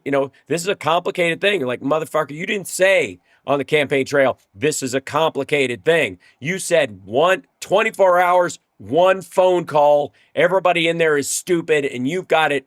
You know exactly what you're going to say to both sides to make it happen. This motherfucker can't even scare off the Houthis. No, and also in addition to that, I mean, keep in mind that he's also had a rude awakening about his influence over the Europeans. Because even if he does, let's say he does find some way to have Zelensky agree to this peace plan as it stands now, which most importantly is this question of stopping aid. All military assistance is ended to Ukraine. That's a biggie. That's a real biggie. And I don't think Zelensky can do it. I think his people will be very upset. Ukrainians will be very upset. However, having said that, what will be interesting to also see is that he hasn't included the Europeans in this at all. Right. So what happens if he says he makes an agreement? Washington, Kiev, and Moscow agree no more aid to Ukraine. What does Brussels say? What does London say? They could easily say, well, if you guys aren't going to give them weapons, we sure will. Yeah. Or, we'll buy the weapon. We will take all that seized Russian oligarch money, the $300 billion, and we'll buy weapons with it. And do you think Trump wouldn't sell them the weapons just so that he could, Well, what I mean? He didn't care where they're going to. No, of course not. And Raytheon, I bet you the CEO of Raytheon, the CEO of Lockheed Martin, right now is calling up the White House and going, "Hey, asshole, if you make it conditional when we sell weapons, nobody's going to want to buy our weapons." Have you seen the share prices for Germany's Rheinmetall, their primary weapons developer?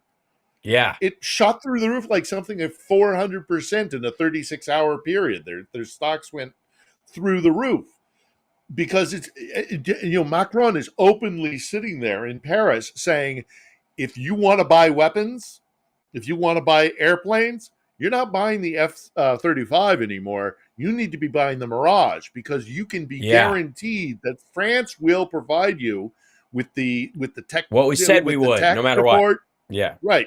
We will support you. We will give you the tech support. We will give you engineers. We will give you all that sort of stuff.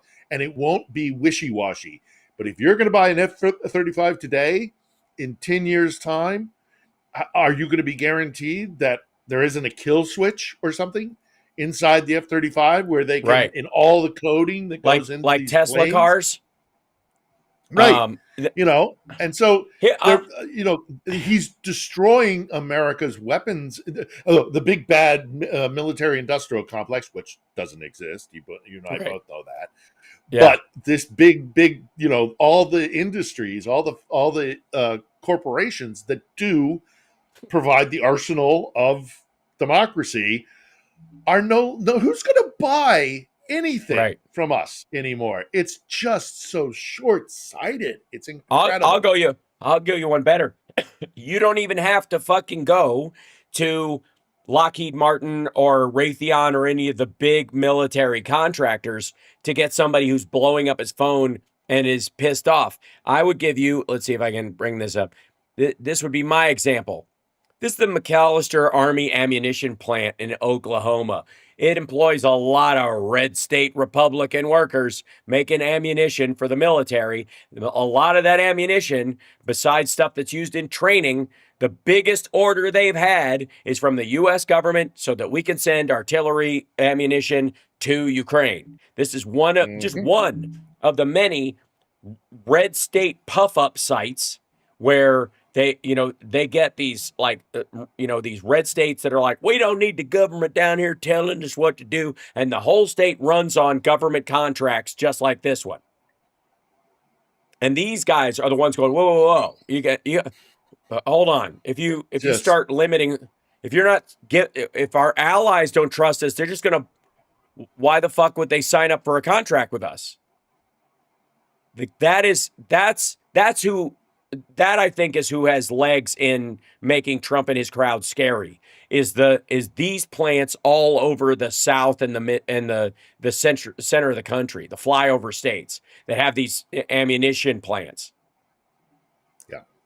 Yeah. It is so dumb.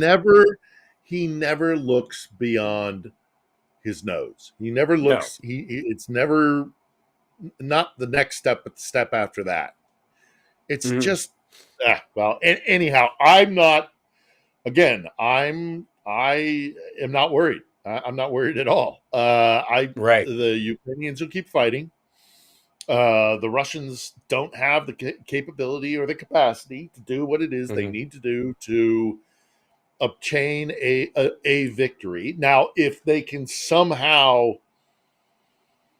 break up the NATO alliance because, Trump is a fellow traveler when it comes to NATO, and they're thinking about NATO, maybe Putin can take that back to his people. Here's why I think that's a long shot. Here's why I think that's a long shot. All countries, let me see if I can show you this. I'll make the text so you can see it a little better. I don't know why it's gray, but whatever. All countries except Hungary will support special tribunal for Putin and EU summit. The EU leaders at the summit will create a special tribunal under the auspices of the Council of Europe to try him as a war criminal because he doesn't recognize the ICC. Not all European governments, certainly in the United States, doesn't.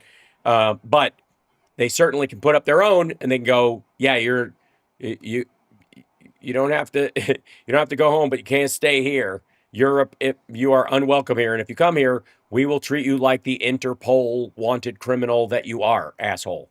And Hungary, you could see that coming. But the people of Hungary, I think Rachel Maddow did a great job showing how, like, people all over Europe, especially in countries that Russia has tried to sock puppet, are standing up and really making their voices heard that they're not on his team anymore. And Orban, and a couple of others being these kind of standouts aren't enough. They aren't powerful enough countries. Their economies aren't enough to leverage everybody else. And without energy leverage or the military strength of, like, the leverage of Germany, which is what he went for in the beginning, which he does not have and he never will again. No. Even Elon Musk couldn't save the AFD, and make them a real force. This is a real problem for him. This is the Europeans going, fuck Trump. We don't care. We're going to treat this like the reality that we are in. This man is a monster. Yeah, it's sadly unfortunate. Yeah, however, there is another story that's come out in the last 36, 48 hours or something like that. We had an investigative unit in the United States collecting data on with investigative in conjunction with investigative teams here in Ukraine, following the abduction of children, following their path, where they were Right. taken from, Yes. where it was suspected they were taken to, and all the rest of it. And as part of, and I just, I'm sorry, I'm glad we're not on the radio. It makes me Yeah. so fucking furious. Yeah. Because you know me, Hal. You know me, Hal. Yeah. One of the things that I hate about wars, and one of the things that compels me to get out of war correspondency, is what wars do to children. We just had, last week's episode was with Dr. Erwin Redliner, Yeah. who runs the Ukrainian Children's Action Project. And this is something that I've paid very, very close attention to, because it's just heartbreaking what is happening to the children of this country. And we had a full investigative unit gathering data about where these kids were taken from, where they were sent to, so that hopefully one day we could recover them and bring them home. Doge closed it, but not only did they fucking close it, they erased the data. It's gone. Gone forever. Gone forever. They wiped it clean. With those kids, tens of thousands of children are now just dust in the wind. Never say never.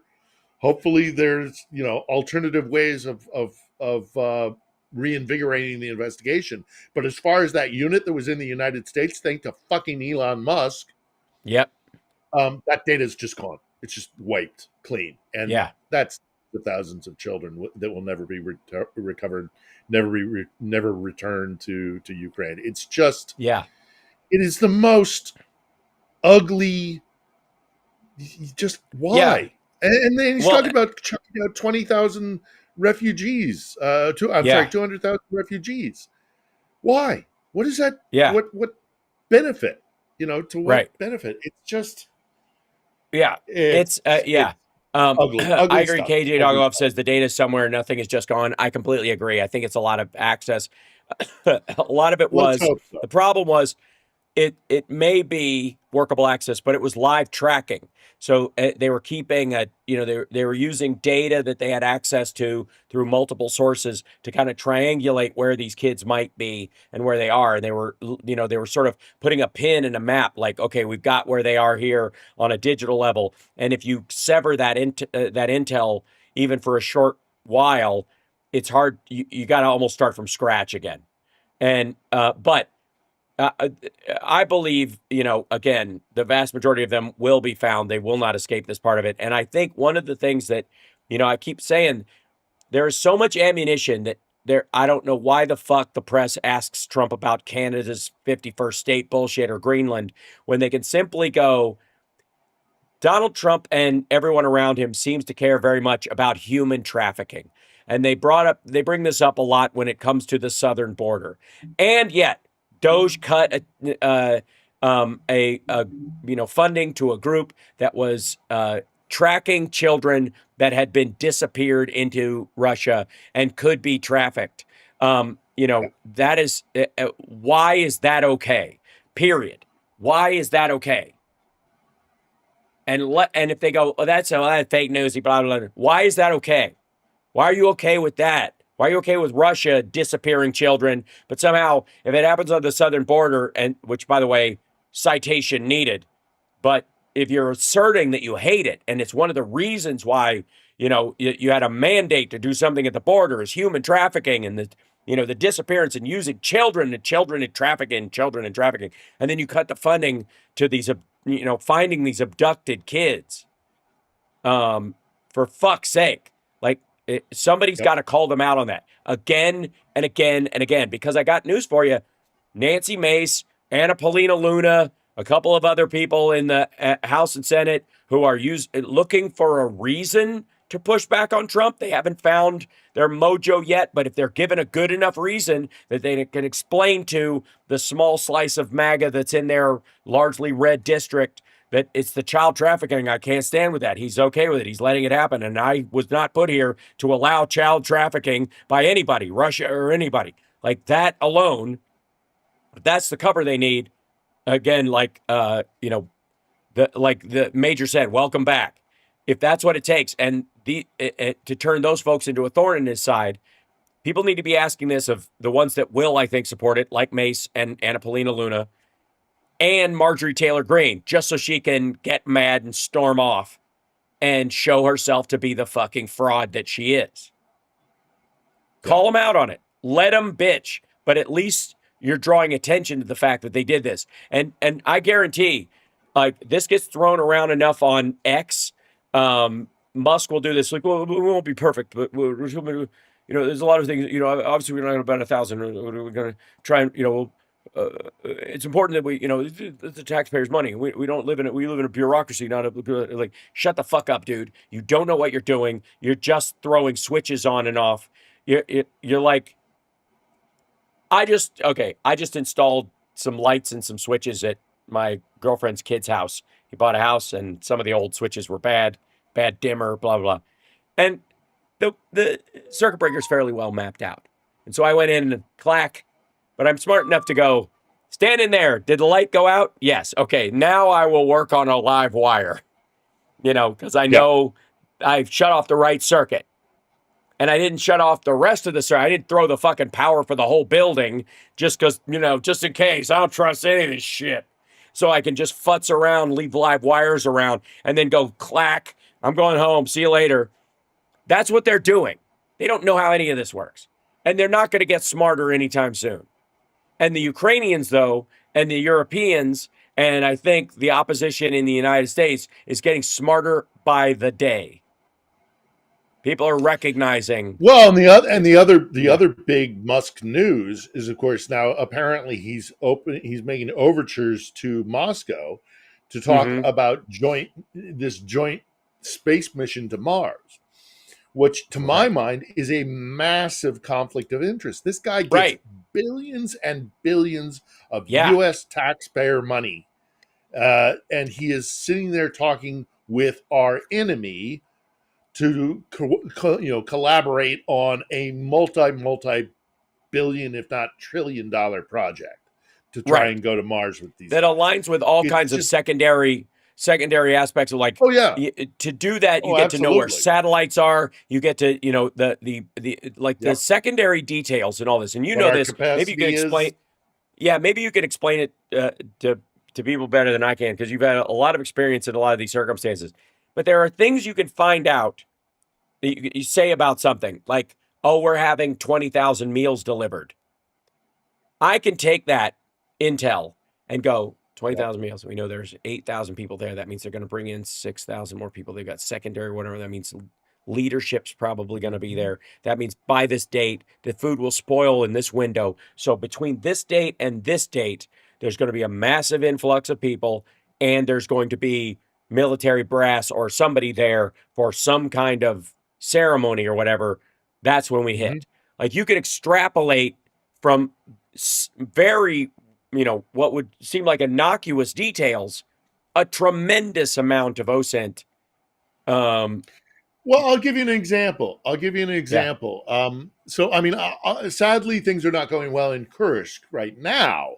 But 6 months ago, whatever it was, when they initiated that offensive into Kursk, one of the things they did, knowing that the Russians would probably at some point realize that they were massing troops, is they purposefully, and we fell for it here in Kiev. Those of us who were paying close attention were talking about, like, oh my God, Ukraine is massing troops on this side of the border in an oblast called Sumy.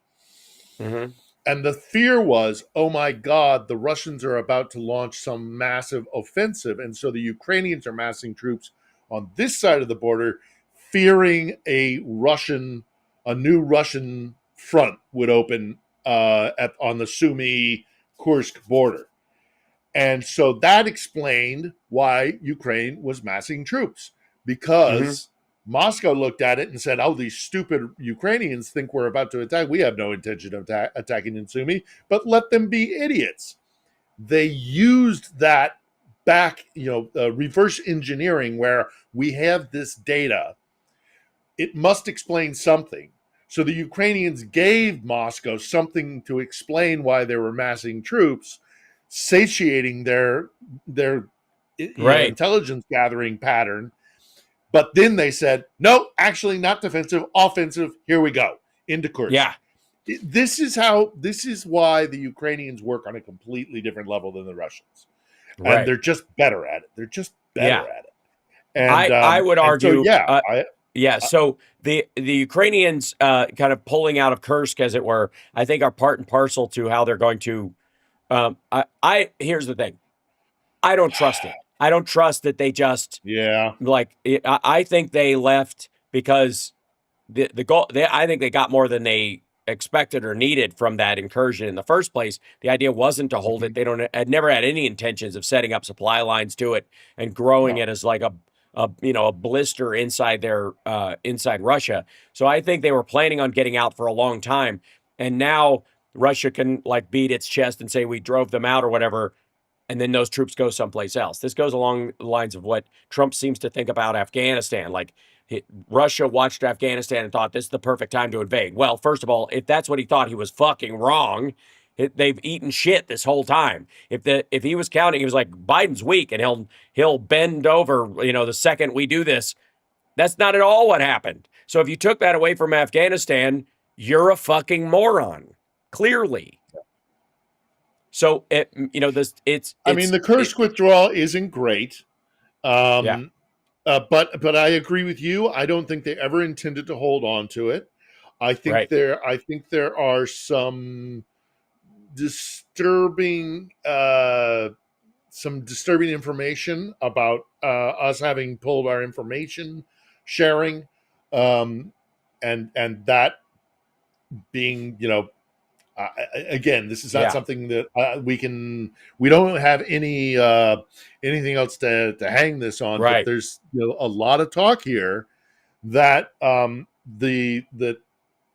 was the purpose of stopping some of the information sharing, was to force them to withdraw from Kursk so that wouldn't be a bargaining chip for Moscow. I don't know how much truth there is to that, or whether or not they just simply needed to withdraw from that territory, circle around, come back, go for another section in Belgorod or whatever it is.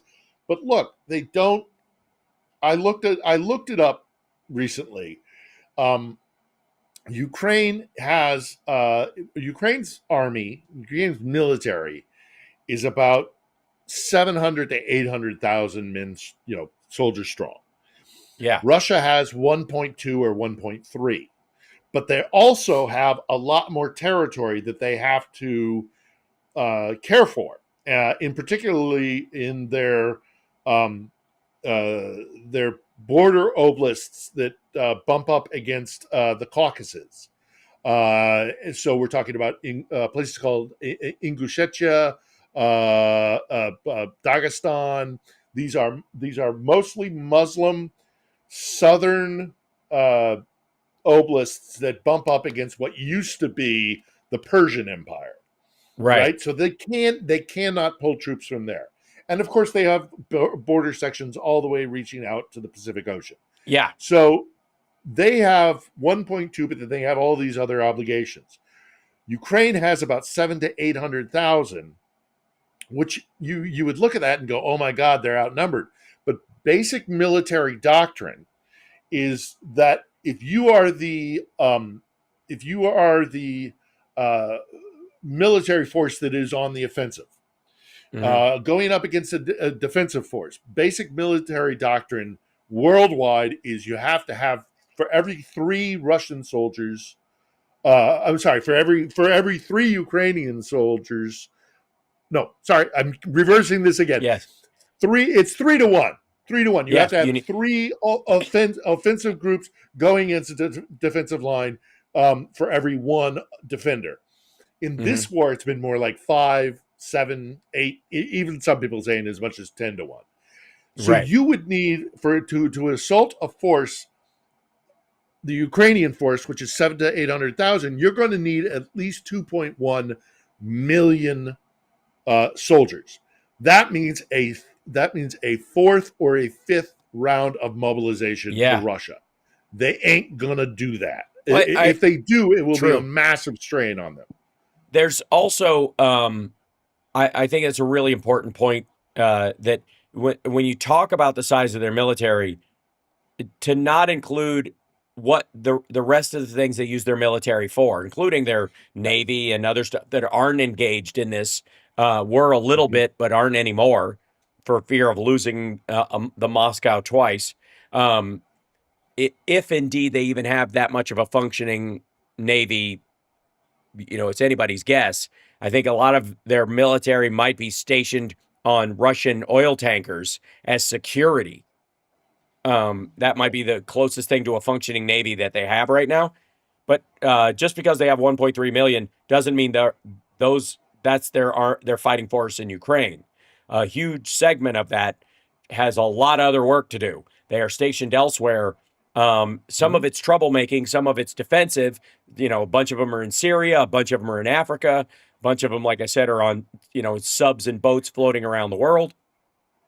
Yeah, and the Dagestanis are no joke. The Dagestanis in the Ungush have conducted military, basically terrorists, but attacks against. Yeah. They cannot just flood every single man in uniform and put them into Ukraine. They are going to be tied down in what's always been called their soft underbelly, and that is again that peninsula where it bumps up against. Or that isthmus where it bumps up against the what was the Persian Empire. They don't have the capacity. They really, really don't. This needs to be like this doom spreading of of course Ukraine is going to lose because it's the smaller country. Well, not really. And also, in addition to that, they just simply don't have the numbers. If you crunch the numbers, they don't have it. They're not going to take Kiev. They're not going to take Odessa. They're not going to take Kharkiv. They're not going to take. There's so much that is beyond their capacity.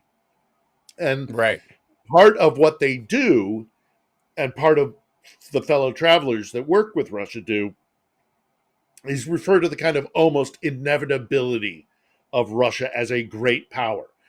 No, that's just not the case. And those of us who are paying close attention to this will tell you, this is not an unwinnable war. Quite the contrary. Right. It's highly unlikely that Russia will meet its goals, its primary goals, changing the government in Kiev and regaining utter control of the Black Sea. Neither of those two things are going to happen unless something totally unexpected, like a sudden collapse in the Ukrainian armed forces, which I can tell you is not going to happen. I mean, I talk with Ukrainian soldiers on the regular. Nobody is on the verge of collapse. There's this whole thing of when they were withdrawing from Kursk, so many of these guys, these scrimmage line boys, were like, "Oh, it's all just going to be a rout." Right. No, they withdrew from Kursk in a controlled, withdraw. They didn't break and run. They did a measured withdrawal from Kursk. Russia doesn't have it. Russia doesn't have the means to do it. And again, they're not going to change their strategy anytime soon. And this is, I think, one of the key stories. This is one of the things that is going to be the thorn in Trump's side, is that whether Trump thinks he's a Russian asshat or not, Putin clearly thinks so. And it doesn't matter, because he's going to operate like this. Putin hasn't learned anything. He's not going to change his strategy. He's not going to grow through this. He's not going to have a fucking epiphany. And neither is Trump. They're both dunderheads. They're both fools. And they're both egomaniacs, which is like a terrible combination in a human being with any kind of power. And this is a great example of it. They specifically okay, 10 minutes after allegedly, 10 minutes after the phone call, Putin supposedly said, according to Russian media, okay, we're not going to hit any more. We're going to lay off the Ukrainians so we can start working towards a deal, and we're not going to hit any power stations or any kind of stuff. This was hit hours later. It was almost like he made a call and said that, and then an hour later went, "Go ahead." Honestly, like he could say, "I called it off and I told them not to," and then he called them later. Just lie by omission. Leave out the second phone call, and you go, "I called him and told him to stop." You also told him to go. You called him later and told him to go ahead. That's what I think. Largely, this kind of, I don't know, plausible deniability, if they even need it at this point. But this is clearly he's mocking Trump, and this whole idea of like our country is respected again, and they were laughing at us. They're laughing at him. The world is disgusted by him. The only reason they're not laughing at Trump as much as they were the first time is because of how much damage he's doing, and how quickly he's doing it. Mm-hmm. But ta-da! Yep. So ridiculous. Yep. I want to remind everybody, by the way, that Phil has a show called On the Edge on Saturdays, and of course, or on Sundays rather, and he joins us on Saturdays for the radio show, the House Sparks radio program, Megaworldwide. I can't be with you this week, but I normally understood. Can't be with you this Saturday. I've got a event to attend. I completely understand. You're getting the On the Edge award given out by the On the Edge Foundation for great work as the host of On the Edge. I wish that was true, but no, very Rand Paul of you. It's just just mingling cocktail party stuff. But that's sometimes when you find the best potential guests. Yep. Yeah, people get a little sauced and start talking about weapon systems. But again, so I guess the big question is, and I want to say thanks to everybody for the super chats. When we were speaking about kids. Last weekend's, last Sunday's show with Dr. Redliner is I think one of our better ones, and we talk about a wide range of stuff. So it's if you haven't watched it yet, go take a look. Yeah. Agreed. And I want to thank everybody for the super chats, especially the ones like from Jen adding to the lozenge and hot tea fund. I appreciate that. I see you. I hear you. And thank you guys for supporting the show. Hitting that like is the freest and easiest way to do it. Subscribe to the show. And also there's a Substack. And it's the House Sparks Substack, Megaworldwide. And then, of course, Philip Bittner is on Blue Sky. And then, of course, you can follow him on and subscribe on YouTube. Now, I think I know both you and I hate to be prognosticators and try to, tell the future in this absurd situation. But I got to say, I just don't see. Hold on. Let me see if I can show you this without it popping up like this. I don't see stuff like this ending anytime soon. No. This is a Russian oil refinery that got hit by a Ukrainian drone strike. Again, a ceasefire isn't a ceasefire until both sides agree to cease fire based on terms of that ceasefire. This is not like you can't get half of one. There's no such thing as half a ceasefire. That's called a surrender. If it happens at all, it's just stupid. But where do you, until there's ink on paper, none of this matters. It's all just talk. It's all just talk, and they will continue to attack one another. And what I think Trump doesn't anticipate, and what I also don't think even our State Department doesn't realize, is this is going to have to go back and forth and back and forth, and there's going to be Moscow's going to have a problem with one thing or another thing. Kiev will have a problem with one thing or another thing. Washington will have a problem with one thing or another thing. And because it's led between these three, they're going to then kind of get to a point where the Europeans are going to have to be brought into the fold as well. And then that will add an extra degree of, we're not looking at a ceasefire for a long time. Right. I don't want to say a date, but I mean, I wouldn't be terribly surprised if we are literally months away from any kind of ceasefire, if we even get one.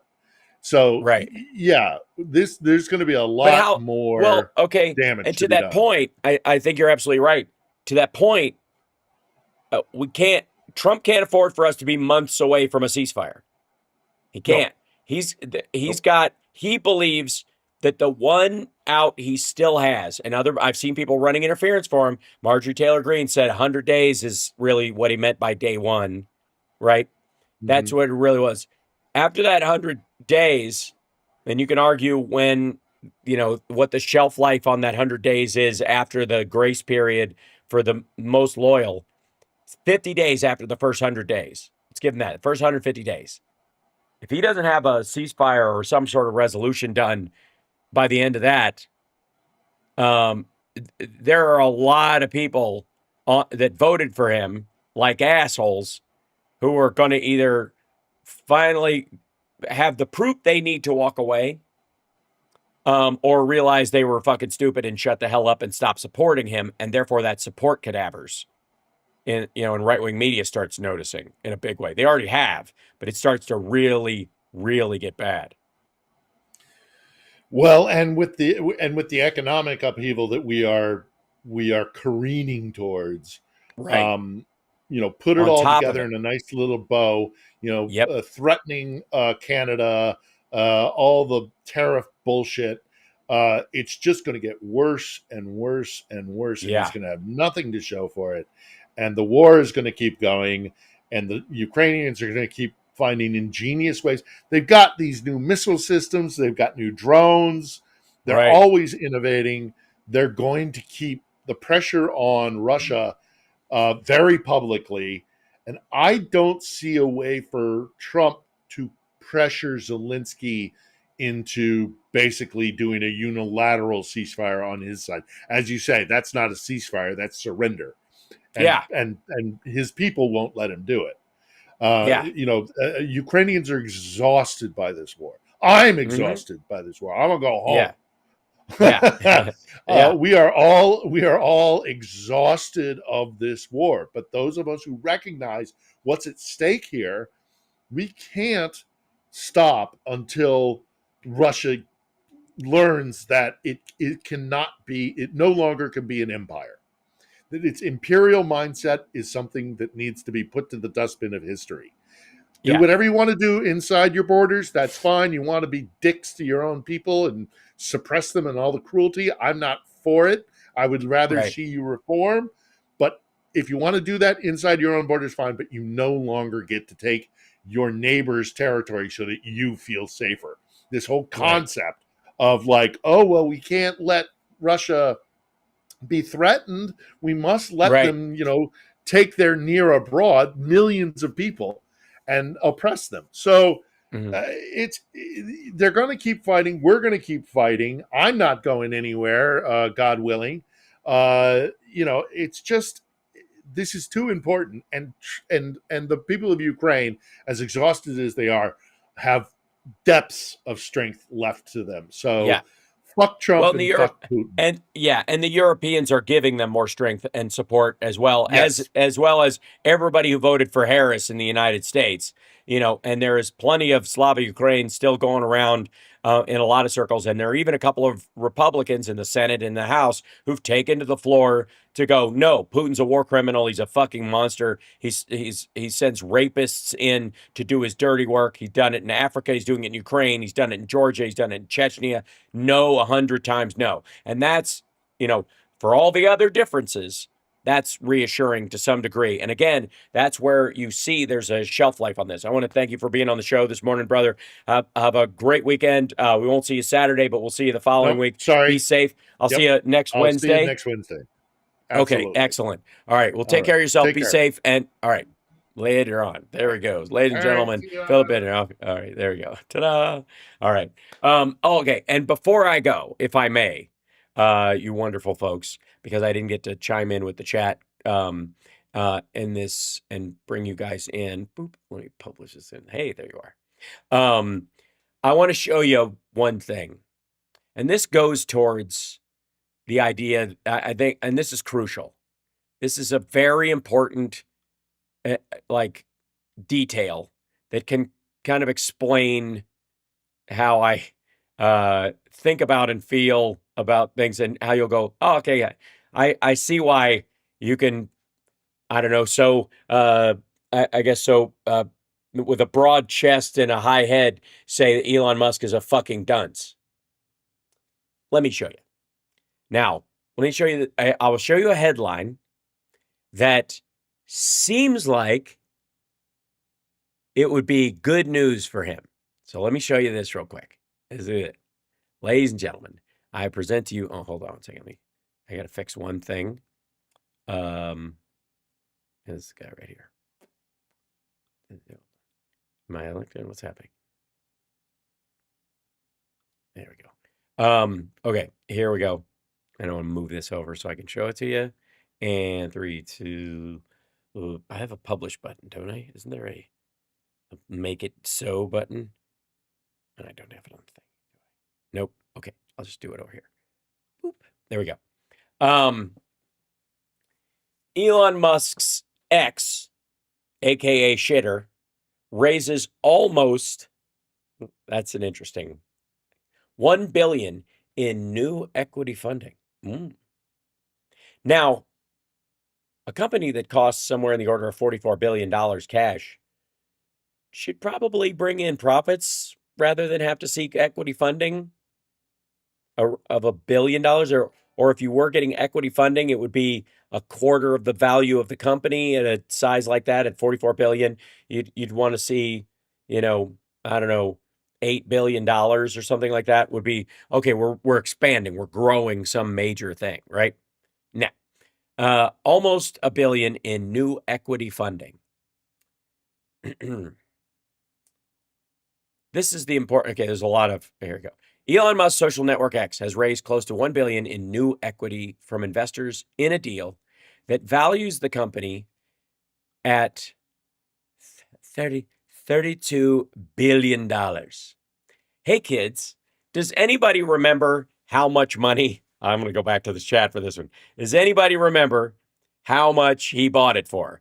Ballpark. You don't have to give me the dead-on number, but just relatively close. What would, 44. It's close to 44. Yeah. So with that extra $1 billion that he was able to wrangle out of some investors, the company he paid $44 billion for is worth 32.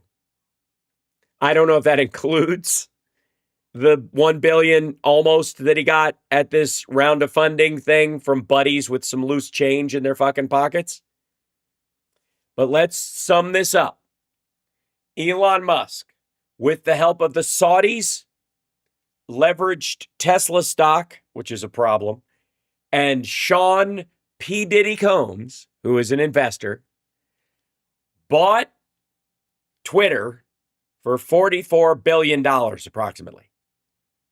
And it is now, after he's taken sole ownership of it, fired everybody, created a, his own management structure inside it, took over advertiser outreach, which looks like this, and, started, while allegedly doing a lot of doji shit and rocket shit, really spends 24 hours a day just shitting on Shitter.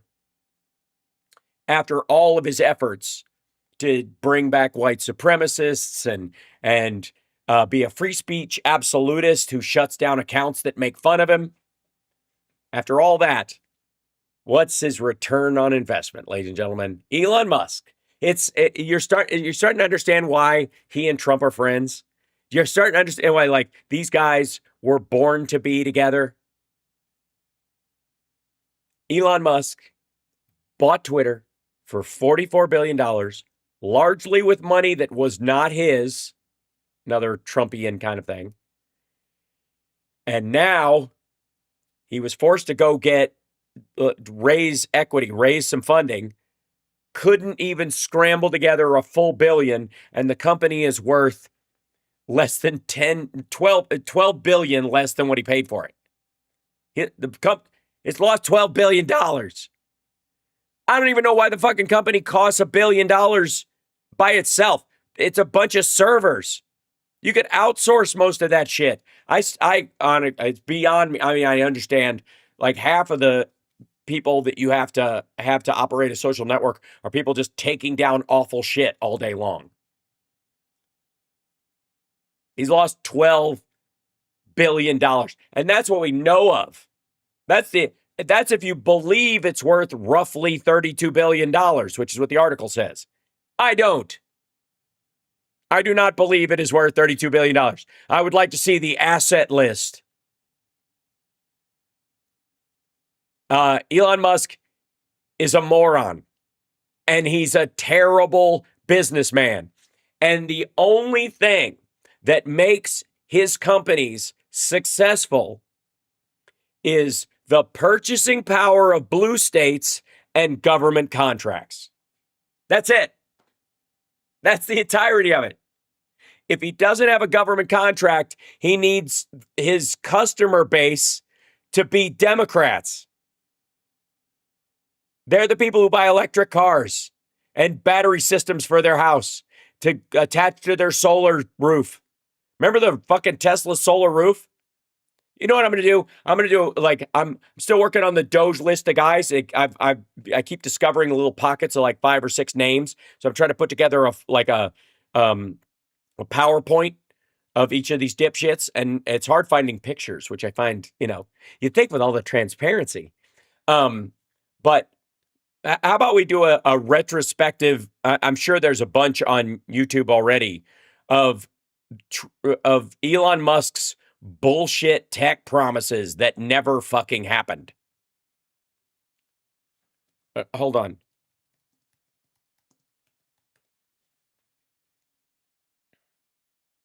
Here you go. So.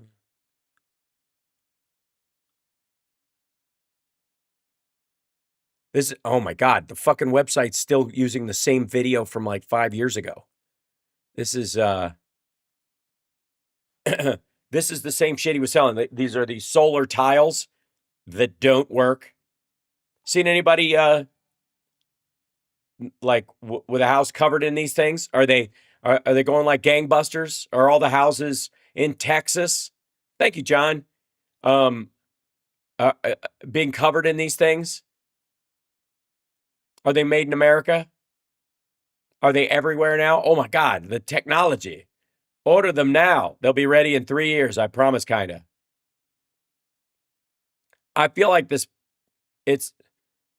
website has been abandoned. It has not changed since we looked at it the first time. Yeah, this is the other thing. Like, hit it with a hammer, it doesn't break. If you hit tile with a hammer, it breaks. If you hit vinyl with a hammer, it doesn't break. Yeah, I know. I can try that on a kitchen floor too, dum-dum. Remember that promise? They'd be everywhere? Not so much. So, are you a genius if you alienate your entire customer base? Are you a genius if you donate all the money in an election cycle to the politician that is going to eliminate the government contract for electric cars that you relied on to make your system the most viable, that gave you a market head start? Never mind the fact that, let's see if I can,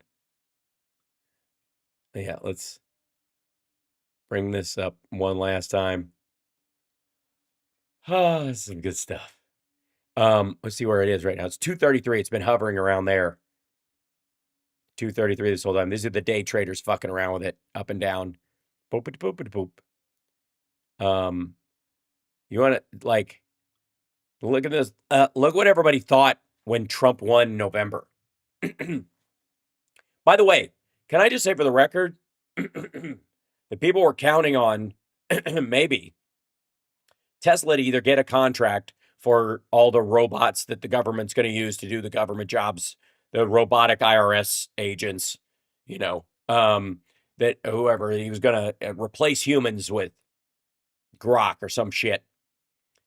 That's clearly what they believed at the election, because look at this flood of money. And then, but I would like to remind you that look where the stock was before that. That was the expected rise, was 20% back then. Everybody was putting it as a hold. Don't buy any, which was dumb at that point. They were just saying it depends on the election. As soon as the election went, it turned into a buy, and then poof. But it wasn't. It's basically going back down to baseline. The difference is it'll hold at this point, and then when it sinks below whatever this number is, what's our lowest point here? 217. Start seeing it go 200. I think what it was, it faces a margin call at 180. This is not business. That's a cult. That's a cult bubble. Tesla's not a business. It's a cult. Tesla cars are not, and again, that's why I showed you this business with like NVIDIA and GM they made a deal for AI in their factories and their next gen vehicles. It's a huge deal. Jensen Huang announced it at this thing. They're going to, and it caused, here you go, General Motors stock, which is about $49.51, to go up by a few pennies. Oh, thank you. Thanks for liking the stream, Jackie. Can I point to the fact that this is what General Motors stock is worth? And that's arguably the ballpark where if Tesla was a real company with the real scrutiny that goes with a real company and real employees and a real workforce, that's about where they would be. Maybe they'd be $60 because they're new. They don't belong anywhere in the $200 range. And people are starting to realize that. You done, son? And there's no shame in having a car company with a $50 stock price. You put out a lot of shares and the stock price will, spread out over a lot of people, but then a lot of people are invested in the long-term health of your company. That's what's kept Ford alive. That's what's kept GM alive. Thank you. Don't forget to like the stream, like these wonderful zombies. I'm just telling you, you and I, chat room, we don't like Elon Musk as a human being. We don't like Donald Trump as a human being because they're both awful. Trump is a braggart about being a serial sexual assaulter. So fuck him. That's enough. I don't need any other reason. He was friends with Jeffrey Epstein for 25 years. I don't need another reason to hate the guy. I don't need anything else. Find another Republican that does the policies you like. Because if you can't find him, the only guy you could find was a rapist, get out of here. No, I don't need to hear it. I don't have derangement syndrome. You can't make me like somebody who was friends with Jeffrey Epstein for a quarter century. You can't do it. Fuck off.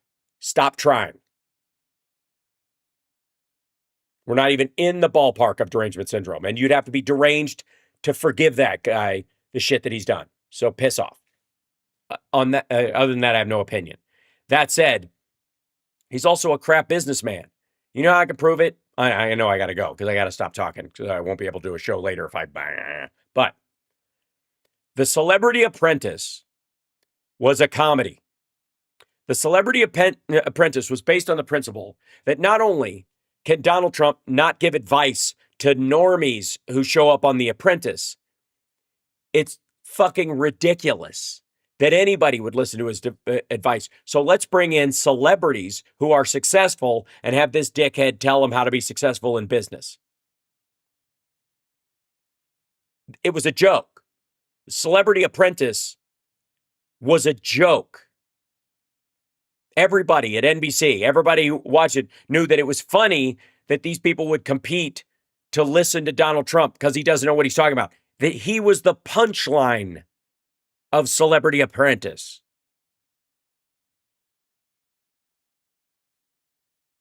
And again, we all knew it. It's why I didn't watch the fucking show. It's why I didn't go on it. They buzzed by me a couple of times. No, not interested. Thanks. Because again, everybody knew the guy was gross. They call you up. They go, hey, you want to be on this guy's show? And you go, what was that quote from him about Jeffrey Epstein, about him being a really fun guy and he likes to party and he likes women on the younger side? Pass. Pass. No, I don't. You don't need another reason. The fact that he talked about his unborn daughter and did this in regard to the child's mother who was sitting right next to him, fuck off. He's also a failed businessman. He also bankrupted a casino, all these other, that's way down the road. That's normal reasons to think I shouldn't listen to this asshole. That's enough. And if the Republicans can't find somebody who does the things they want to get done, that can get elected by their fucking base, who doesn't do that shit, that's their problem, not mine.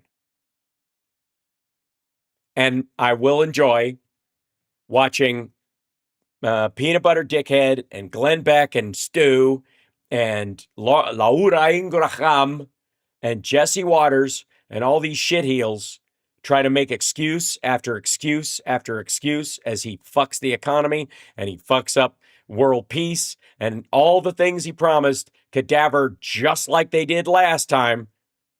And these folks start going, how are we supposed to have known? How are we supposed to have known? You weren't. You weren't supposed to know. Because you're stupid. I didn't think you'd figure it out. You're stupid. You'd have to be. All right, I'm going to keep going. I love you guys. Hit that like. I'll see you guys later this afternoon. Son of a bitch.